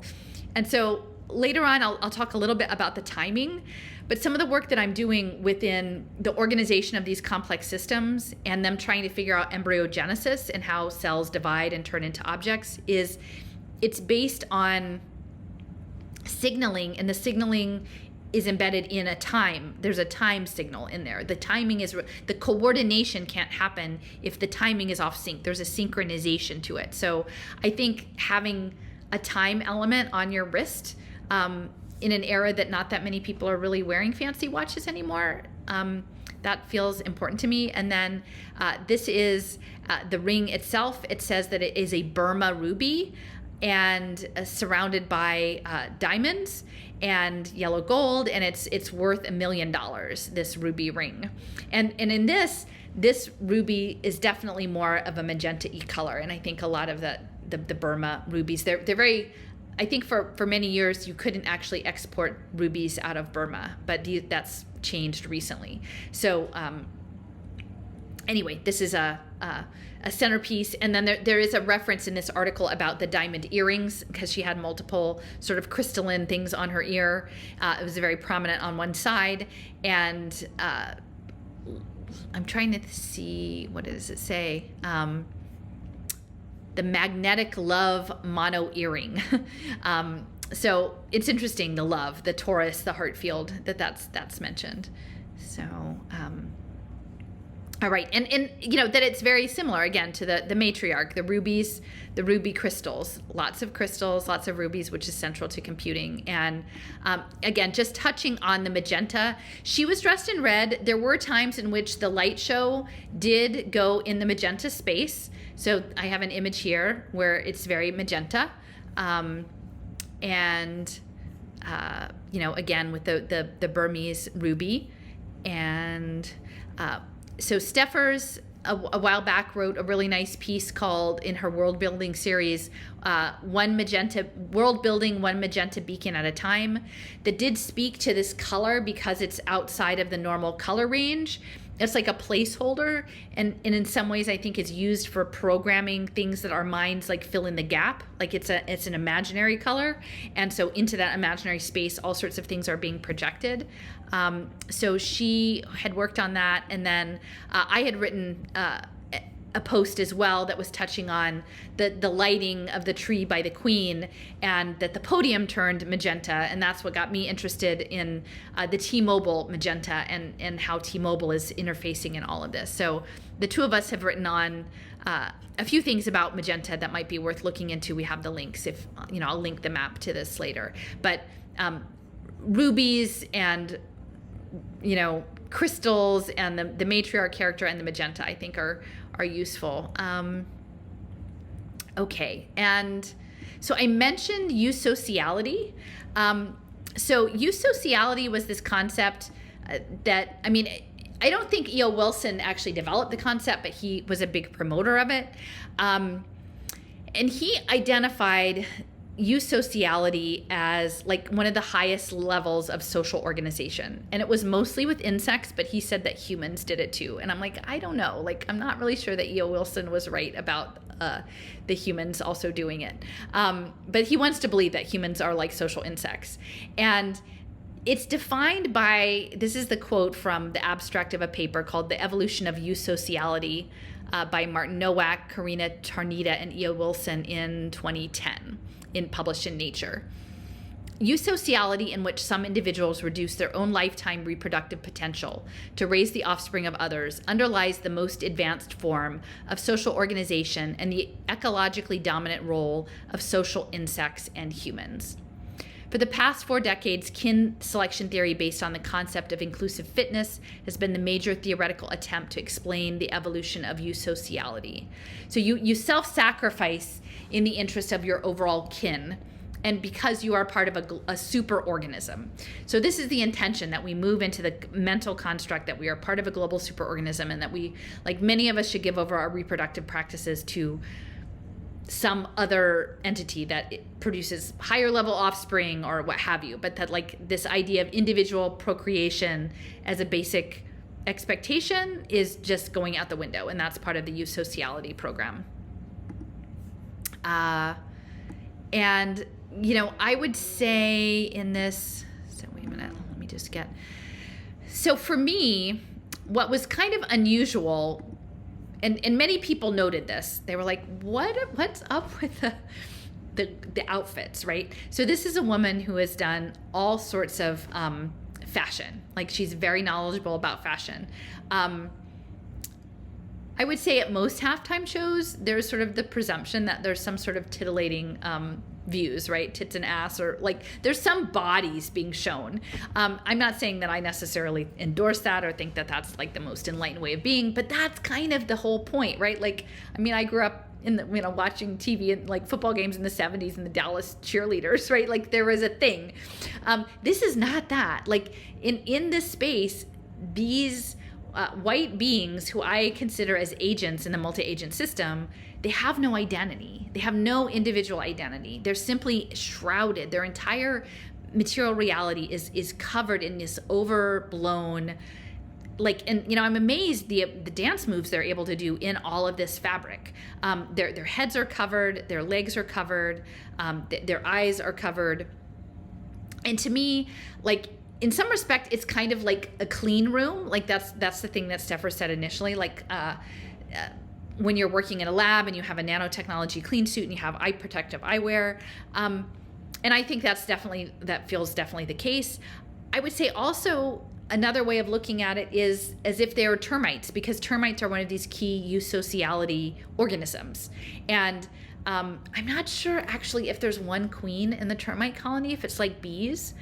But for me, it feels like, especially with her having this pregnancy, and again, it's pretty quickly on the heels of a previous, like it's not, she has a pretty young baby still, that like that was a quick turnover there, like that there is this emphasis on abundance, right? Human flourishing and abundant reproduction in one individual, but then everyone else on the stage, you can't tell, like until you get kind of close up, if these are male or female. Like from a distance, it's all simply just white blobby figures. And to me, that really does speak to the eusociality aspect of the narrative that I'm putting out.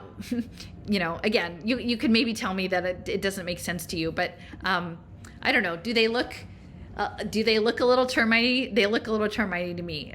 These baggy clothes, and even a little bit the ones with the little pointers on that could be like the sunglasses, right? So there's some similarities there. Here's the clean suits. Again, we've got. Here's what the clean suits look like if you're not familiar. Like when you're working in these nanotechnology labs, there's, you know, you're all covered up, right? You know, this is the new normal. Like the new normal is that we're supposed to be like this to deal with materials. Like I don't know, like on behalf of some alien presence that we've decided to do this to ourselves. I mean, it's kind of.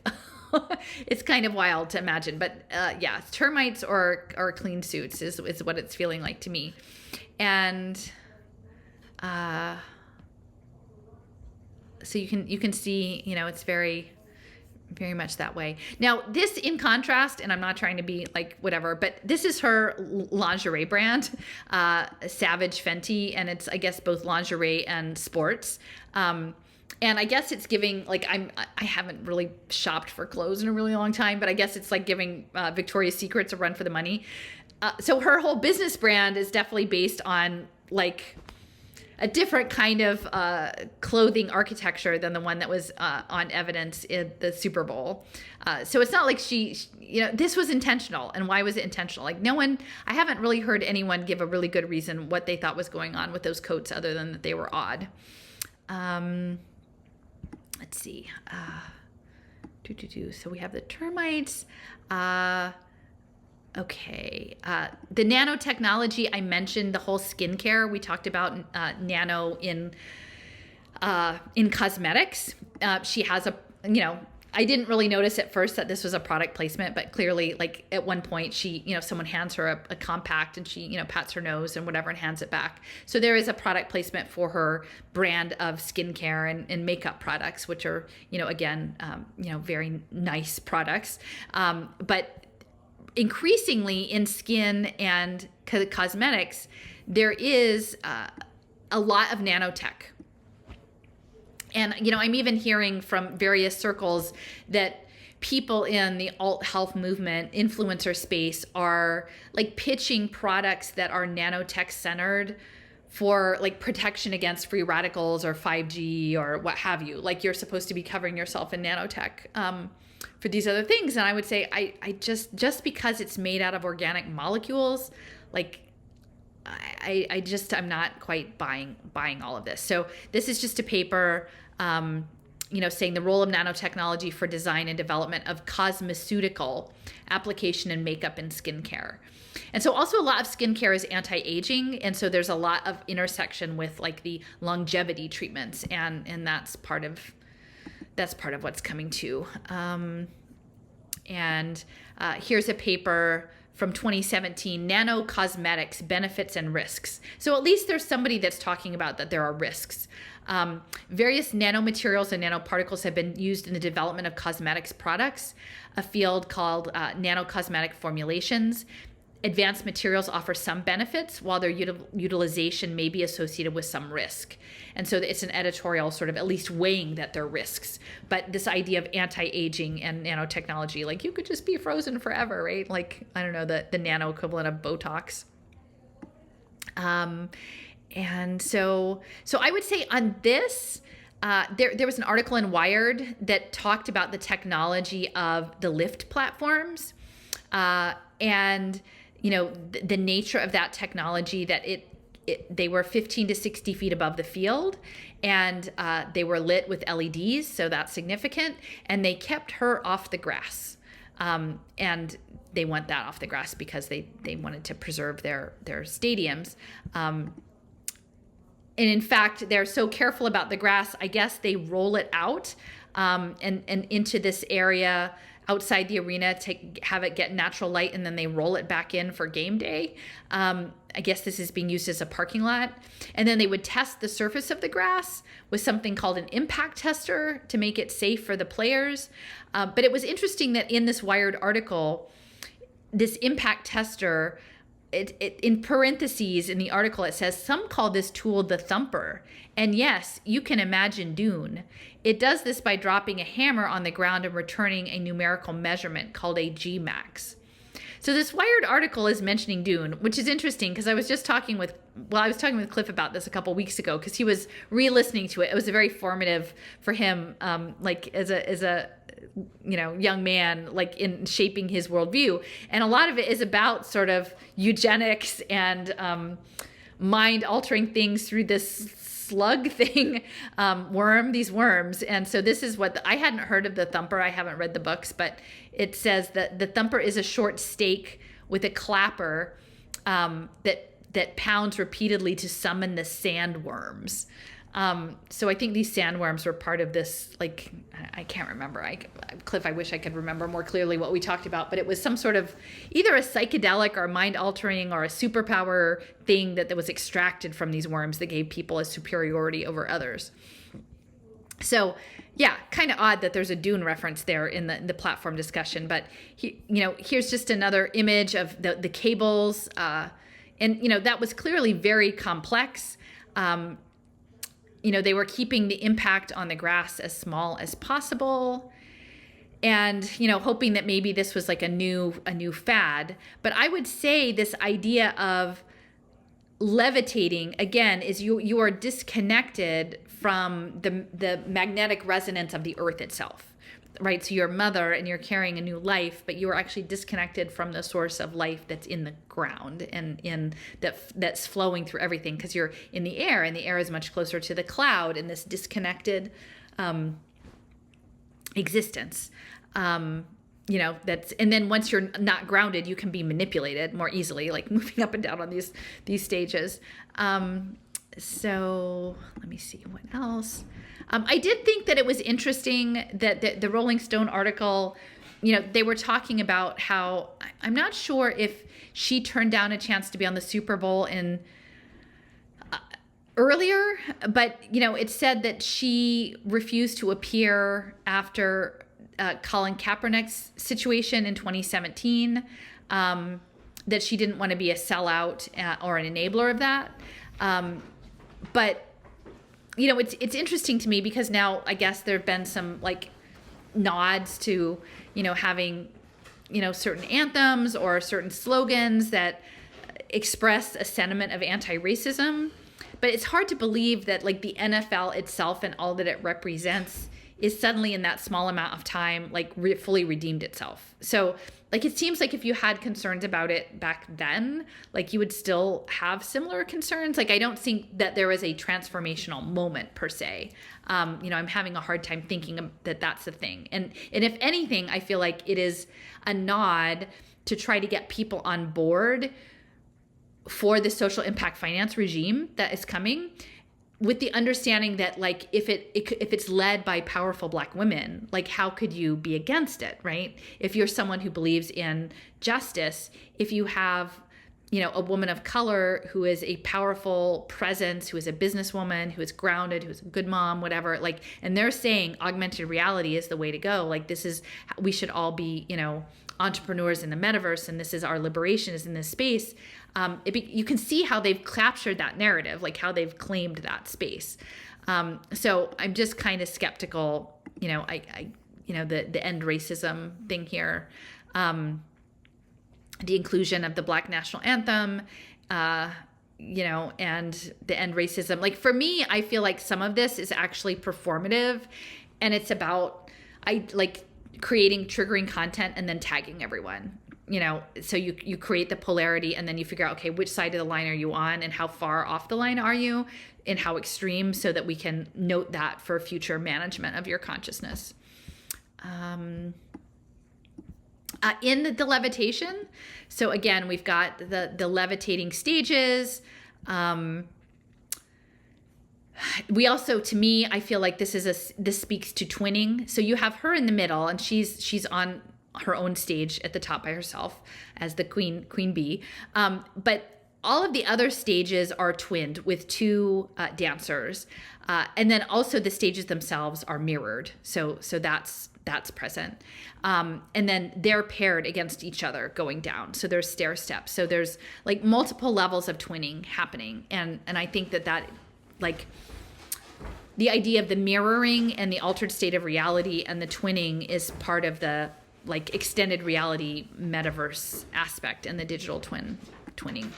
And there's been recently new developments in the space of quantum computing that have to do with levitating nanoparticles. And don't ask me exactly what all is involved in this, but I guess they have these vacuum tubes and they hold nanoparticles that are in close enough proximity that they start to interact with one another, and it's related to some of the quantum stuff. Yeah, tiny glass spheres in a vacuum that interact at a close distance, and they have enough precision to probe the enigmatic twilight zone between the everyday world and the counterintuitive quantum physics that govern the atomic scale. And so this is accomplished through like levitation in these vacuum tubes. And so I feel like there's sort of echoes of that in the levitating. Let's see. The other aspect, again, the smart eyewear.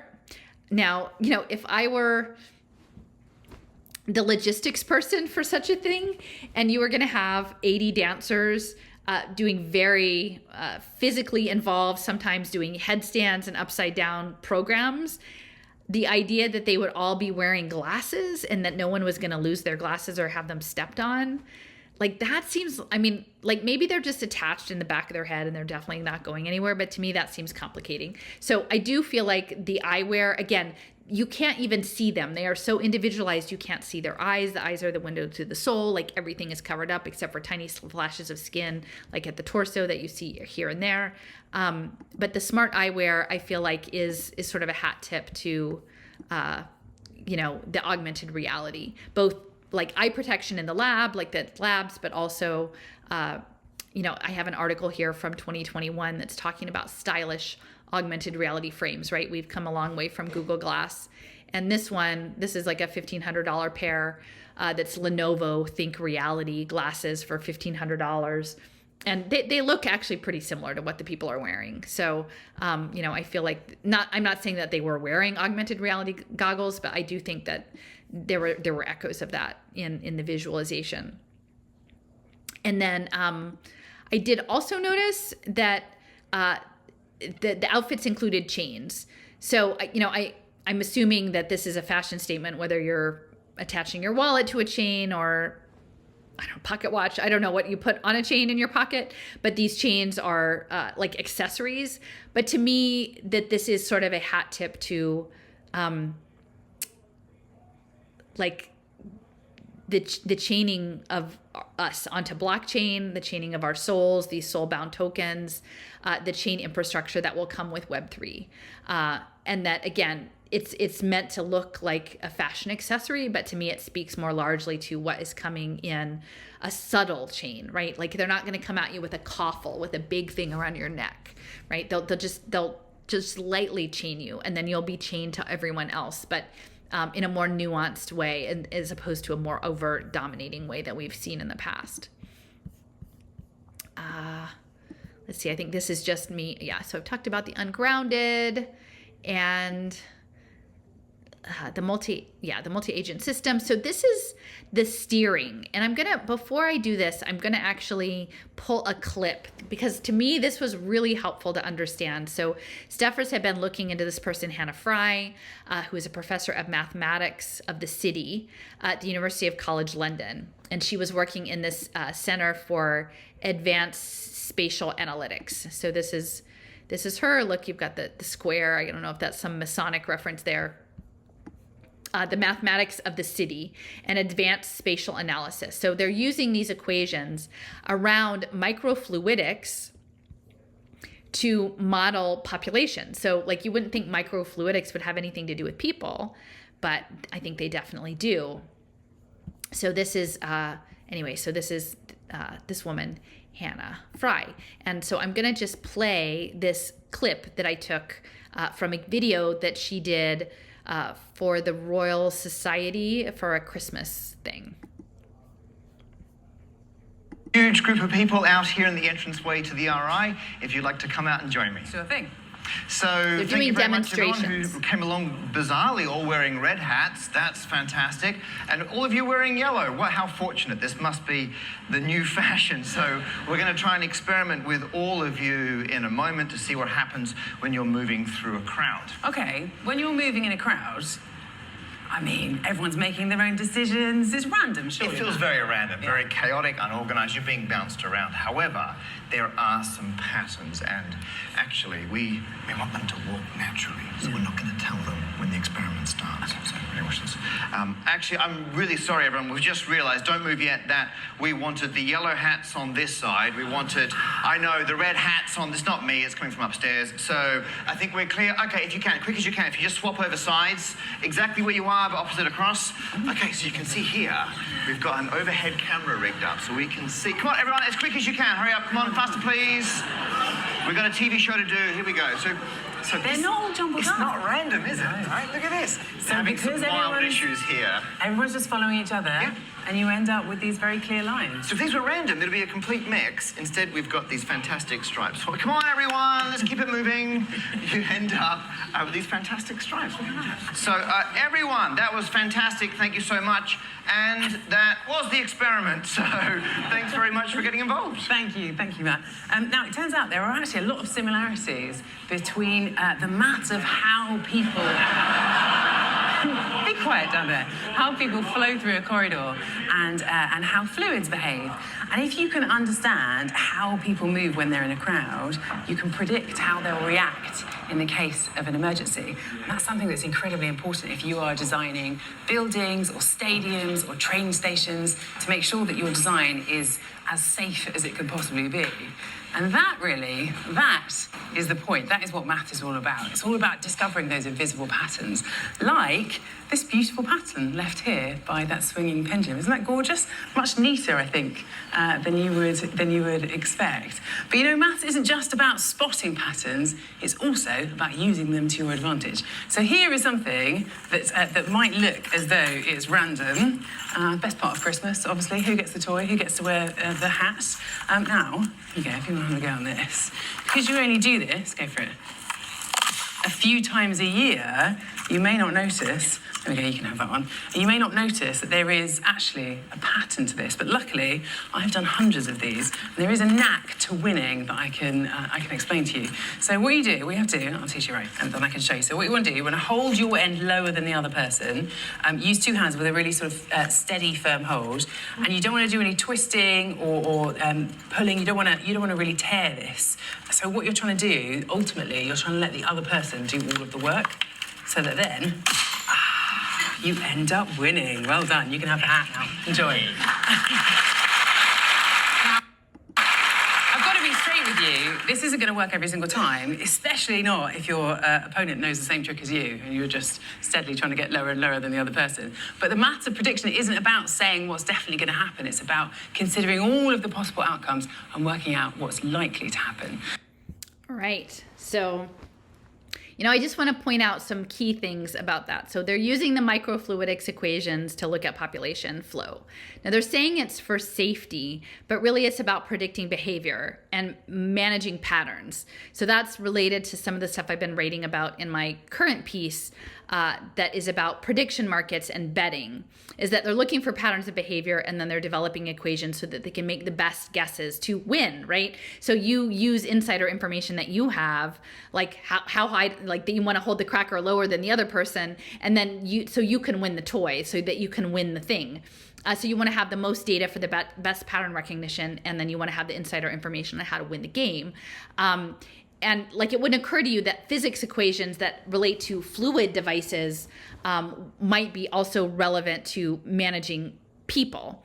But I would say that in this space, okay, so I'm going to talk about the self-steering. So So this is an article about engineered particle trajectories in microfluidic flows, depending on shapes. And so it's talking about the flow of microparticles and self-steering and creating conditions that the particles will steer themselves.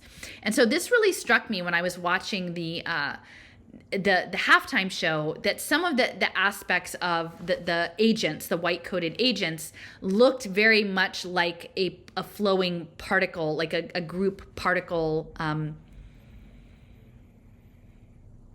like a process, right? Like that this was a state of flow that the particles were in, and that they were doing this self-steering. So I'm going to just pull this up.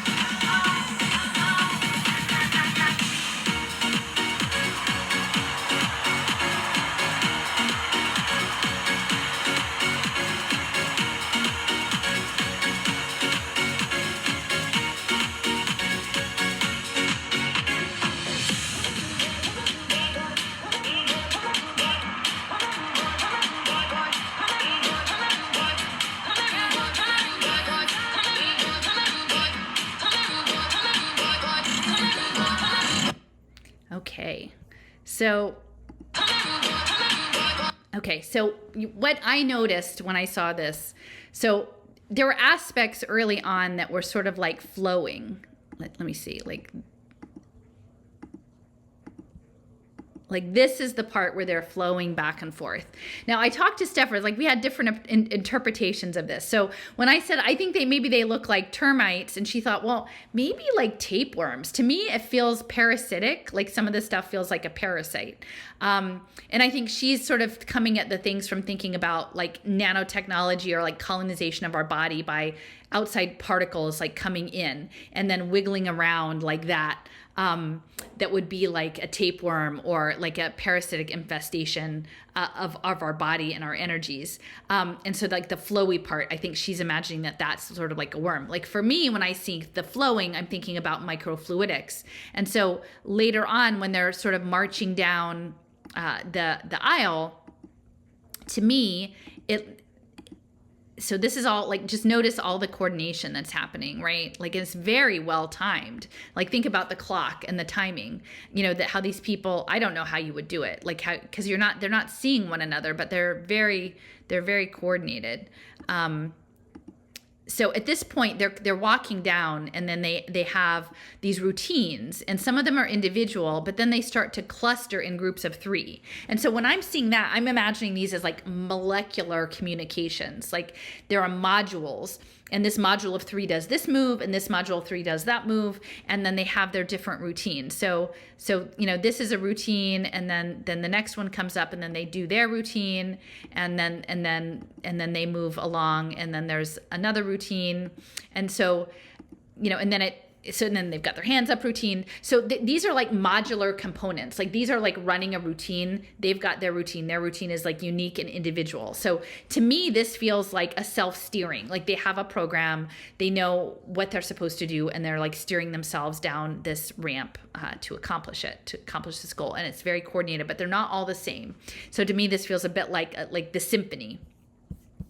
And okay, so then I have this idea of self-assembly, like from like a lot of different parts to a collective part. In the Atlantic review of the performance, they actually said Rihanna's dancers, modeling the innovative use of hooded puffers as crop tops, wobbled and swayed as one organism. So they're actually talking to the idea of the superorganism there in this. In that way, the Atlantic kind of got it. And so I'm seeing this in the stigmergy, like the ant. We talk about the ant computer and the ant trail. They're all lined up along the bottom, along this platform, and following the trail. And let's see. And then you can see like there's a lot more dancers coming on at this point, and they're all actually doing this sort of swaying motion. So this is like the self-assembly part of it. And let me see, I think, okay, so I have a couple papers here. This one somebody shared with me, self-assembly, self-organization, nanotechnology, and vitalism. So it's talking about the self-assembly mimicking nature and creating hybrids using building blocks of living systems to make devices, which is kind of what this feels like, biomimetics, architects mimicking nature. In this way, it's kind of like humans mimicking artifacts, mimicking humans. This is a journal about the human computation. Again, for me, this feels the stigmergy in the assembly.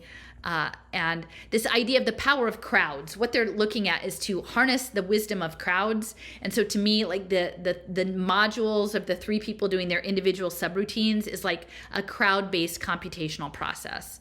And the harnessing the wisdom of crowds is very much central to stigmergy. This is a map, an image from a map that I've been working on. This is with the YASs, the YAS and the poker and the game theory. But I wanted to sort of point out in this part of the map that I've got the self-assembly of nanotech. It's connected to the stigmergy and the ant computer. It's guided by pheromones, so I'm going to do the pheromone one in a minute. But this idea of communication signaling that isn't necessarily verbal, that there is a distributed cognition in an extended mind format, and that's something I talked about with Edwin Hutchins before, and that networked information is flowing through people, and that's the feeling I get with all these stages and things, that they're all in sync, but it's a flowing information system that is highly complex and ordered. And yeah, so these socio-technical systems of coordination towards a goal, and their goal is to finish the performance. But the technology that coordinates them all as a whole unit. They're individuals, but they're operating as a whole unit. And I don't really see many sensors actually overtly present in this. It would be interesting if there was any smart technology, but this idea that our environment sense back to us and there's this reciprocal sharing of sensory data is this idea of ambient intelligence that's emerging. And and that this idea of embodied computation and artificial morphogenesis is that they're creating something, some living thing, some hybrid living thing out of something else. And that this embodied computation is sort of central to that program. Okay, so that's this part. And then we've got swarm robotics there, the little tiny robots. I've pulled some clips about these little robots. They're programmed to do, like, depending on what their neighbor is doing, and then they function in following or swarming behaviors. And they always talk about using them in disasters, but I don't think that's really what they're about. This is another image of swarm robotics with the Now robot and these other little ones that are, I guess, unifying and creating like walking structures. But the social insects are very much connected to the swarm robotics. So I'm just going to play this, and I think this is the clip. Oh, no, that's not it. That's not the one I wanted. Maybe it's this one. Okay. Yeah, so this is how I feel like this is representative of a self-assembling system. In this, they're all out and then they come together.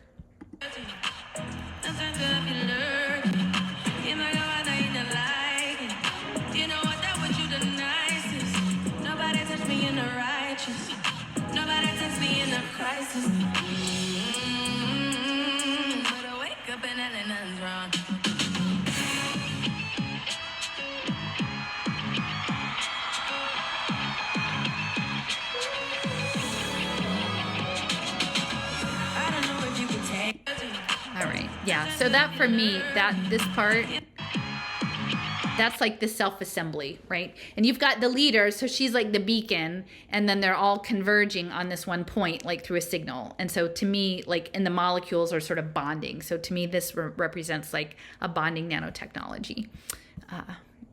Maybe a stretch, but that's how it feels to me. Okay, so this is the pheromone stuff.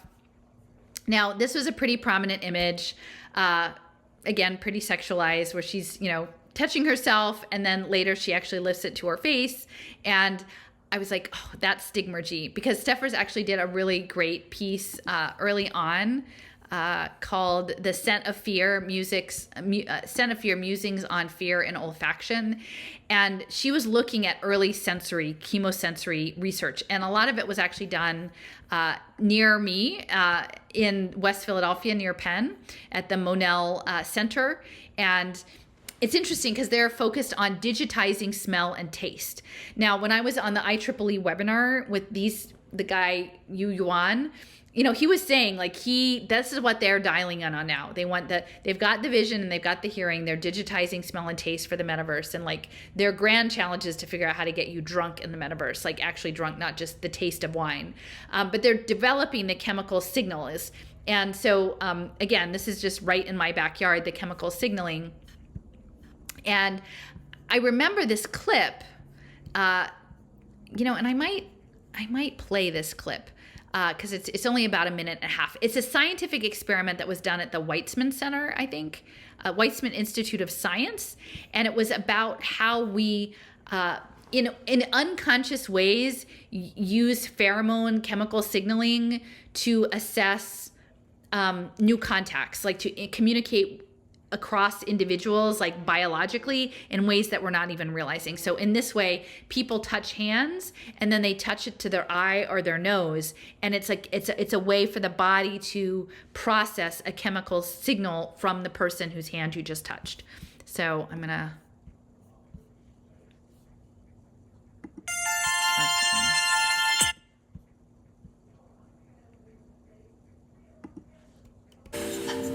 This video contains various instances of the greet event and ensuing behavior.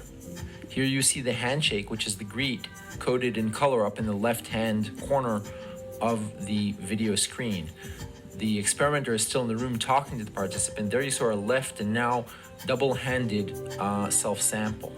Here again is the subject sitting in the experimental room. The experimenter enters the room and shakes their hand, is talking to them for a few seconds. Remember, the greet lasted around 20 seconds. And there, that was not scored because it's slightly above the eyebrow. But this is a clear sampling behavior scored as denoted by the upper left-hand color coding. Once again, greet. What happens during the greet, by the way, is that the experimenter is telling the subject just to sit in their chair and wait for continuation of the experiment, or rather starting of the experiment that will occur later on. So they're just waiting there. And there again is a sample, and again now left-handed sample following the right-handed sample. Once again, greet.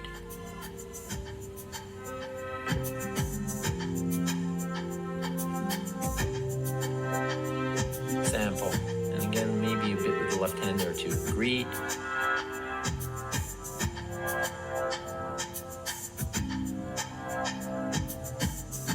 Experimenter has left the room already. Sample.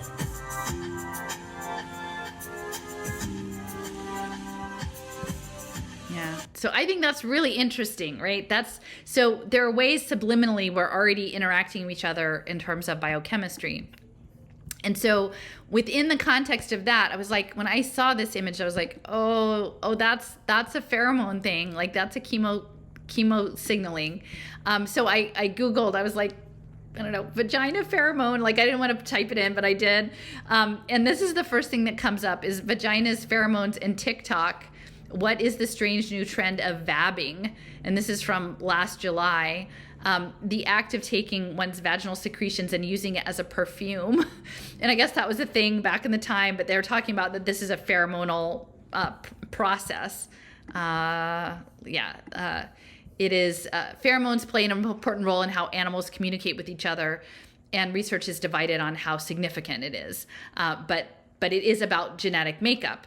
And so I just want you to kind of keep this in mind, that the chemical signaling is also part of the emergent behavior and the coordination of the agents in the superorganism.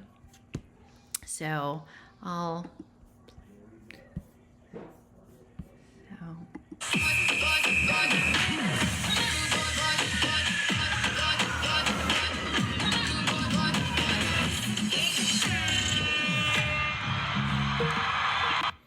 So that looks a lot, I mean, not exactly the same. It's a self-sample as opposed to shaking somebody's hand, but like that's a signal, like that's a biological signal to me. And so when I see her like smile, like isn't it like sort of directly at the camera? You know, there's like a direct look at the camera and then like, come on. To me, that feels like the invitation to this new rebirthed reality, is that like, there is a sensor, like if you are like part of this emergent global superorganism, like you will come along, right? And there is this invitation, right, to come along, and it's like a playful invitation that's being posed to people. And so, you know, I'll just do it.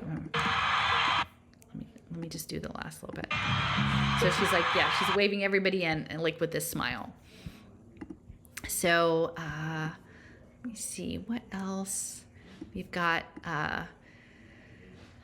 Oh, so I thought that this was kind of interesting too in terms of the costuming. And this was a bit like, this just hit me at the end. But, you know, there's these sort of ridiculous, like you've got these oversized coats and then you have these like tiny crop tops underneath that are made out of mesh. It's not really easy to see, but if like when you're watching it closely, it's like a mesh crop top. So they've got like clearly something that you would wear if it's hot outside, but you've got this whole puffer coat on. So to me, when I saw that, that feels like a mesh network. Like a mesh network infrastructure. It's kind of like a hat play. And again, remember, all of this costuming, I'm sure, was very, very well thought out. This is a woman that knows a lot about like fashion and costuming and the messages that she wants to send. So the mesh network, it's a local area network topology where the nodes, bridges, switches, and other devices connect directly, dynamically, and non-hierarchically to as many other nodes as possible and cooperate to efficiently route data. So they're direct connections, they're dynamic, and they're interdependent, and they're not hierarchical. And so that's all of what this game B stuff is. It's all framed as like non-fragile, resilient, distributed computational systems, which is what a mesh network is about, is self-configuration, self-organizing, and dynamic. So that's what, again, the Santa Fe Institute and the Complex Adaptive Systems, it all fits in. And let's see, you know, I was mentioning again the issue of the fashion, you know, in Raoul's article, Behold a Dead Horse, the Dark Nexus Between Art, Fashion, and Mixed Reality. He does speak to this idea of the fusion of art, fashion, and technology in the metaverse. And, you know, we've seen this coming up, that there is this imperative to bring in the creative class into this, but it's still a class-based, like there are still luxury brands of art and commercial items, even though that they are digital. So there is quite a bit of overlap in the space between art and the metaverse and luxury fashion. So what I was looking at is that she wears a longer red coat at the end, at her last, the final levitation of the stage. She has on a very long red coat, and they said that it's a homage to her friend who was editor of Vogue. I think he was the first sort of black male editor of these fashion magazines. And he grew up in North Carolina, and he would wear these red coats. And so this was a plan for him. This is her at the Met Gala in 2015 in, you know, this very elegant dress. And the gentleman's name was Andre Leon Talley. And he was a very impressive human being, and he would wear these long coats, and so that coat was a homage. So I'm just saying that when I'm talking a little bit about the costuming of the dancers, I just feel like it was very intentional. None of that just happened. So I'll talk a little bit about synchronization. I've been doing some work, again, trying to figure out about these self-assembling systems and the embryogenesis and the timing and the biology, and how the sequencing works and all of this. And for me, this also gets back to the idea of levitating off the ground versus being grounded, is this idea of a metronome and holding your own beat and your own sort of course and your own steering yourself versus being steered collectively. So there is an experiment with metronomes that if you start them all individually, they hold their own beat until you lift them up and put them on like a surface that has some mobility. And so and then at that point they all sync together, and then there's a syncing that happens. And so I think like biologically and biological evolution, the syncing is actually very important, and also in the stigmergy and the swarm intelligence. So if you just want to take a quick look at the metronome. So you can see how they're all doing their own ticking.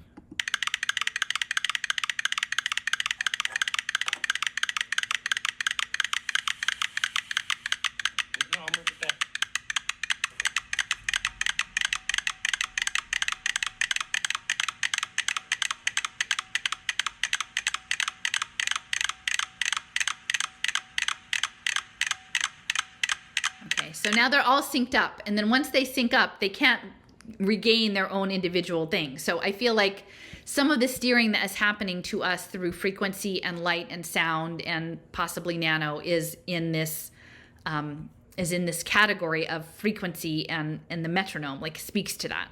And then the other metronome, is it this?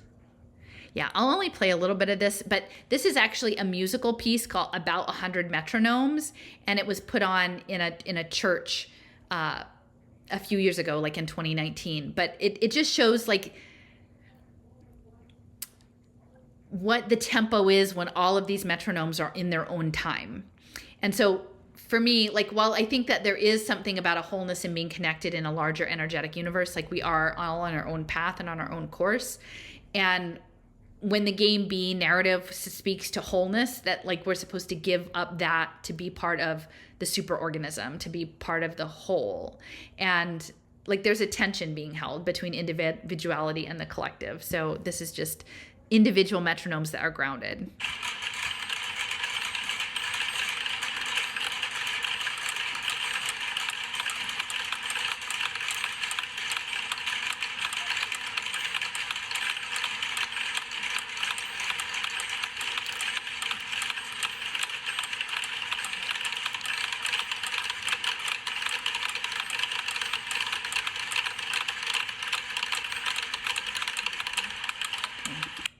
So the syncing wasn't happening when you were actually on your own, in your own grounded space.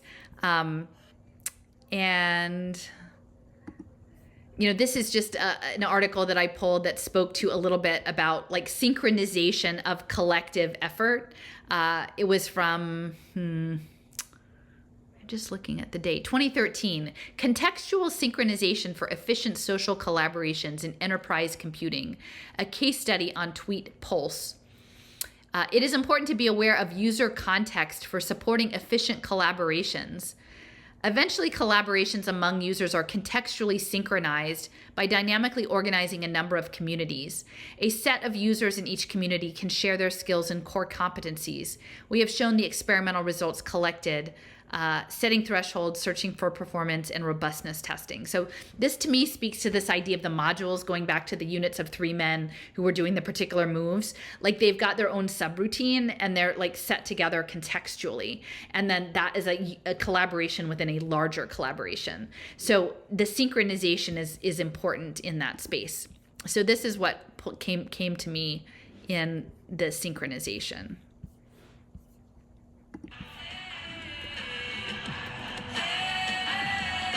They've got so they're all, so let me just show it again. So it's definitely like there's a metronome piece to this, like all of this, like, and it's so many, right? And it's interesting, we're going to run this town because this is within the context of smart cities. Like Phoenix is such a smart city. Philadelphia is, Kansas City is. They're all very, very smart cities. Like, so who's running who? The town is running us, really. And let's see, that's got the mesh network.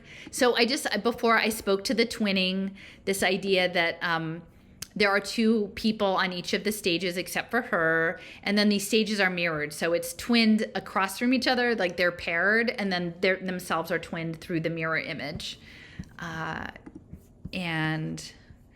then the stages themselves are twinned. They're like opposite one another, so they're twinned going up. Like there's a symmetry there. And this is kind of the striking, like the twin bodies, and yeah, just the replication of the double. The double is all the way through. And to me, the platforms themselves, they feel mechanical, right? They were stripped down, they're LED underneath, they're mirrored on the top. They feel a bit like mechanical components, like semiconductor components. And if not exactly chips, then maybe more like the racks that go in the servers. And increasingly, I'm feeling like us as human computers were supposed to be the equivalent of like a module fit into a rack. And especially these underneath, this section over here under my image, remind me, like just conceptually, again, they don't have exactly the same sort of front piece, but just this slab, these black slabs, the floating, remind me of the computation.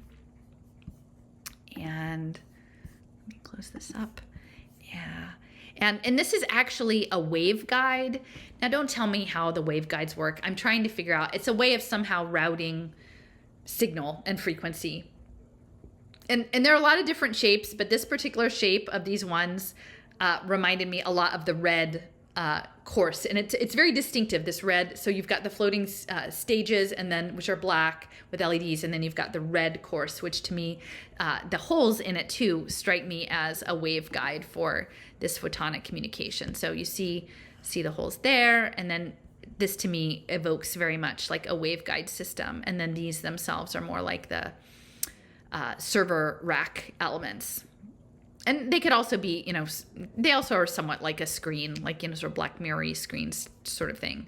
But I want to point this out about the LED lighting that's coming from underneath. Because to me, there was a clip that I listened to recently about using a building as a computer, and that the people who were in the space using objects were being monitored from artificial vision cameras that were tracking things. And those were coming from the ceiling.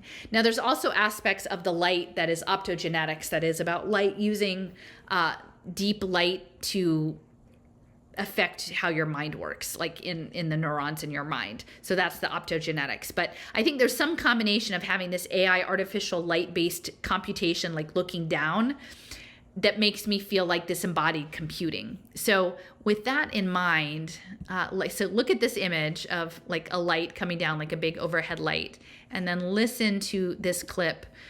This is again from Alison Duetman, who is with the Foresight group in Texas. And she's talking about using a building as a computer, specifically using overhead cameras as the user interface. So I'm gonna just play that. It has really blown me away. So this is a presentation given at a workshop that we had this year, and it's really quite something. So basically it's here they're proposing to simulate small proteins by using a physical building as a computer. And so you basically see people here using tables as computing surfaces, physical objects such as notepads and so forth that are captured by overhead cameras as the interface, and literally creating these molecules, moving them about with laser pointers, and kind of playing around with each other's molecules, but physically. And so this is this kind of like idea that if we do physicality, you have this kind of like shared mental map of what other people are working on. Brett Victor, Dynamic Land, may be a name for some of you, is doing absolutely mind-boggling work, and has here partnered up with Sean Douglas. And you can look at this, basically. You can go to the lab and try it out. It's pretty fantastical. All right. So like you wouldn't imagine that you would have a building as a computer interface, right? You wouldn't imagine that there would be things in the ceiling looking at you. But that's actually what they were building into Wildflower Montessori Pre-K, were sensors in the objects that the children were using. There were sensors on their bodies in their slippers, and then there were overhead artificial vision cameras. And that was all developed by Sepp Kamvar, Charles Eisenstein's buddy, and the creator of Cello, the digital money. So, I would just say as we're looking at sort of the infrastructure of this, which was, again, framed as sort of, again, technologically impressive, but also modern and minimal, like what is actually going on here? And for me, the infrastructure of this feels very much like a computing architecture, like an embodied architectural component. And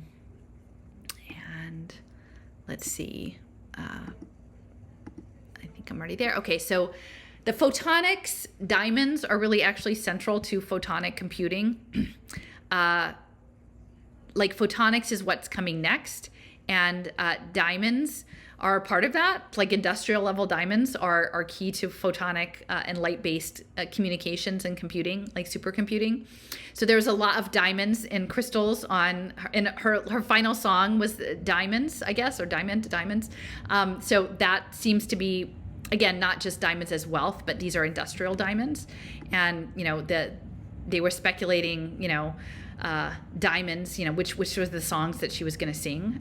So diamonds was definitely in the mix, and the photonics, using light to transfer information and electronics to process. So this is where we are, is looking at a new level of photonic communication with light. And so she's saying that her last song was diamonds, and there was an evocation of, like, I don't know, diamonds, lights, nano swarms, like whatever is in the crowd with all of the lights going on there. And you've got the diamonds here, and she was actually wearing some diamonds, so I'm not sure, maybe I have that in another, maybe it's the optogenetics. No, so the optogenetics, I've been looking at this for a while, this idea of using neural control by light. And this is coming out of MIT, the development of fully genetically encoded reagents that target specific cells and allow their physiology to be controlled with light. Now, just, at this point, I think it's still kind of difficult to get that stuff where they want it. But the idea that our minds could be controlled by light coming from other sources that maybe we're not fully in control of is a little unnerving. So the optogenetics aspect is important to understand. Here's another article from 2015 from Frontiers in Neuroscience. A wirelessly controlled implantable LED system for deep brain optogenetic stimulation. Efficacy in manipulating the neuronal activity of awake behaving animals with small implantable light emitting diodes, which are LEDs, which is what the lights are on those stages, that could illuminate any brain area. So again, I'm thinking artificial vision, and I'm thinking optogenetics. And, you've got, again, like imagine mind control, being emitted from the LED lighting above you, like in your embodied computing space. That's a little overwhelming. And then you have, like, to me, this evoked more like the neurons, like whenever they're showing the light on the neurons and moving around, like, choo, choo, choo, and they've got the light, and they always sort of look kind of like controlled fireworks. And, imagine that in your brain, just, so anyway, I just felt like the fireworks and the LED lights reminded me of the optogenetics. And then we've got spintronics. And I'm getting a little tired, guys, but so the spintronics are, I can't attest to really understanding all of the physics, but it's about the spin of the electron and the magnetism and the way they can use it for data storage, I'm pretty sure. So the spin fields, but spin is important. And let me see, I think this is where they're doing the spin.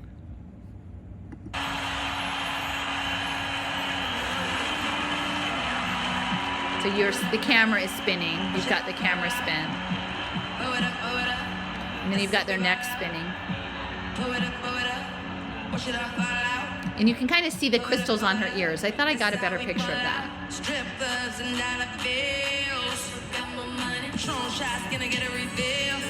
Still got my money. Strippers going up and down that pole. Still got my money. 4 o'clock and we're going home. Still got my money. Money make the world go round. Yeah, you can see the crystal on her ear. Bands make your girl go down. Still got my money. Got more where that came from. Still got my money. Look in your eyes and know you want some. Still got my money. Oh, all I see is signs. All I see is dollar signs. Money on my mind. Money. So you've got the spin. You've got some more stuff in there. Watch it fall up through the sky.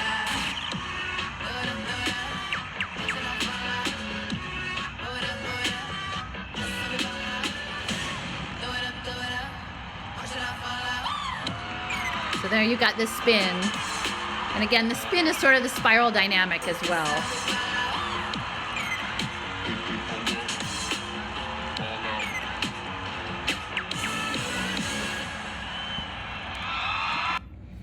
So again, I just want to emphasize like the differentiation between, and obviously it's the star and then all of the backup, but there's a lot of backup, right? So there are a lot of agents being coordinated by a single like individual in this environment. And looking at I feel like I've got most of this. One of the things I think I missed was, the breastplate. So for me, this idea of, and you can see the chains on some of them, right? This idea of the breastplate, it's like, maternity, I mean, that's a key part, right? The nourishment of the next generation, like the bodily nourishment. And then again, the mechanization of the reproductive process and the control through these technologies.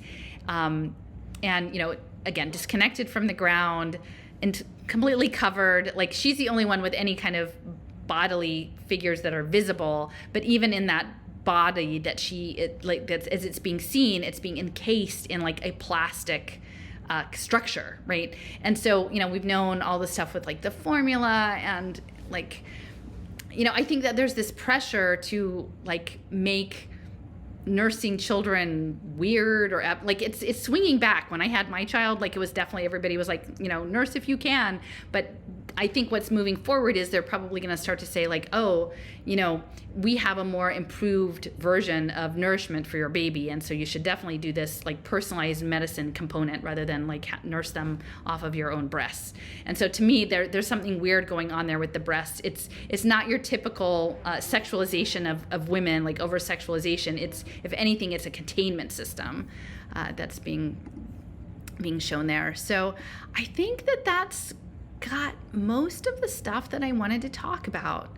I don't know if people are following along with me, if this sort of makes sense about the ant computer, about the agents in the multi-agent system, the way that we're having emerging technologies in different forms of computing happening through light, happening through artifacts, happening through coordination, through language that isn't spoken but is like maybe chemical or some other sense-based assay that we somehow like connect with. And Stepha's actually had a couple really good articles about like the nano piezoelectric signaling and stuff and how that might relate to contagion or impacts being spread from one category of people to another category.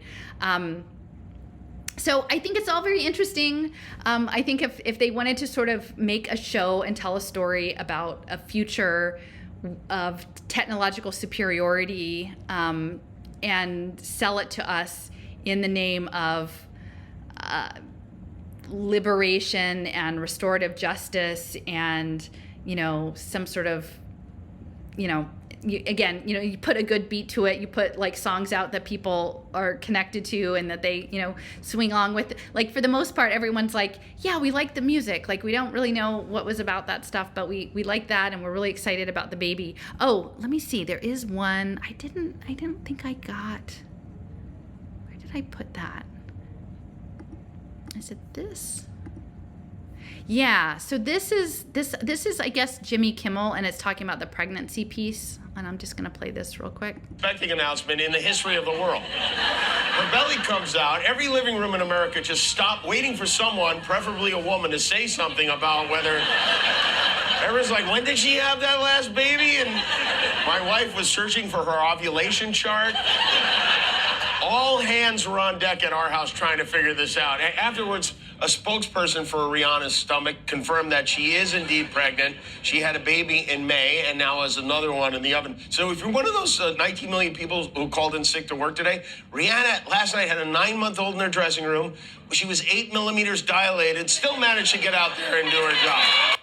All right. So there is this idea of abundance, but again, within an individual, not within the collective. Like that this was definitely an like a predominant individual, and that at the bottom a lot of anonymous beings that were being coordinated around. And I'm not saying that this is about her as an individual. I'm saying like her as an archetype in this time time of, planned remaking of human physiology into a human machine computational system. And again, embedded against the backdrop of smart technologies and, by her former significant other, Hassan Jamil, like all of this impact finance tied to high technology and health technology. And, it's like a big game. Oh, and the last clip I did want to show that I haven't shown yet.